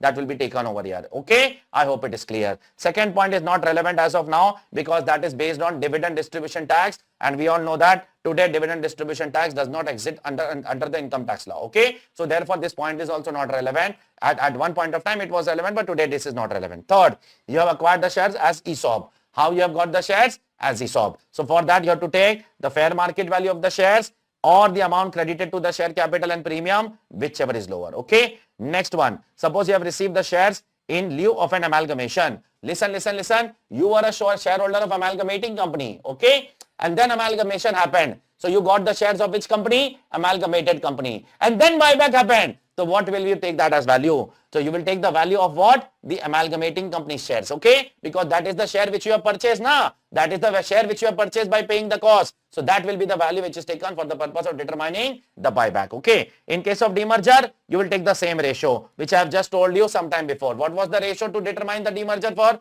Resulting company cost and demerged company cost? That is the ratio of net book value of asset transferred divided by the net worth. Do you remember that or not? Please tell me. It is the same ratio. Okay. Next one. Next one is a very unique case. What is that unique case? Listen carefully. I have given some asset to the company. What I have given to the company? Some asset. And in return, company has given me what? Please tell me. Not money, but shares. Okay. Or the company has given me shares for settlement of some liability. Okay. So listen carefully. How I have got the shares?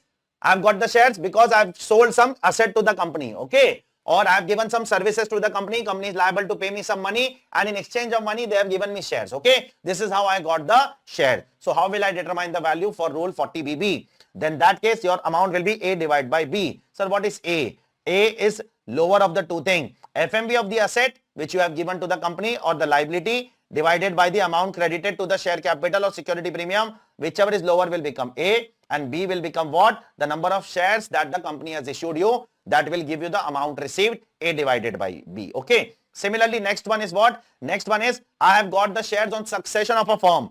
I was a firm earlier. Okay. Then I got converted into what? A company, like in 4713, etc. Okay, which we have done just some time before. So now I have become company. Now in the company, the company will give the partners what? The shares. So I have got the shares what? In exchange of my partnership firm. Okay. So in that case, how will I determine the value of the shares? A minus B divided by C. Sir, what is A? A is the value of asset. What is B? B is the value of liability. What is C? C is the number of shares. Okay. Now let me tell you what is A. A, you will take book value of all assets. Okay. But you will not take what? TDS, TCS and advance tax. Taxation you will not take. Okay.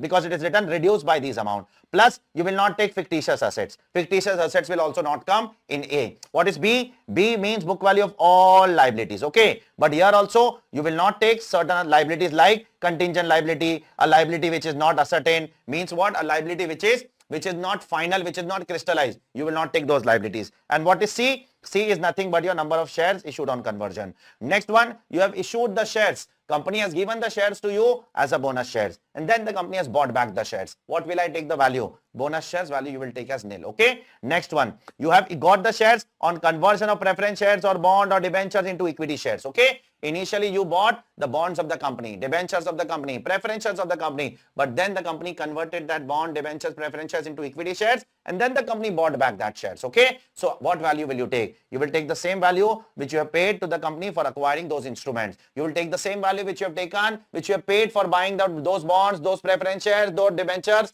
those deposit certificate. Okay. Next one, the shares were acquired by you in a demat form which cannot be distinctly identified. Then you have to say the value which is first in first out basis. Okay. So suppose you have purchased 10,000 shares in lots. First 2,000, then 3,000, then 2,000, then 3,000. Company has not bought back all of them. Company has bought back only 3,000. So you have to say that the first 3,000 are bought back by the company. Okay. And the last, in any other case, you have to take what? The face value of the shares. So if you are not coming under any of the 11 cases, then your case will fall under 12th case. Okay. So this is where your capital gains topic is comprehensively revised in full English along with PGBP. So two topics we have done. The next topic which we are going to do is going to be the assessment part now. Okay. We are going to do the assessment of various entities and not assessment of various entities. We will be doing return filing, assessment procedure, income escaping assessment, so on and so forth. We will be trying to do all those things in the next few lectures. Okay.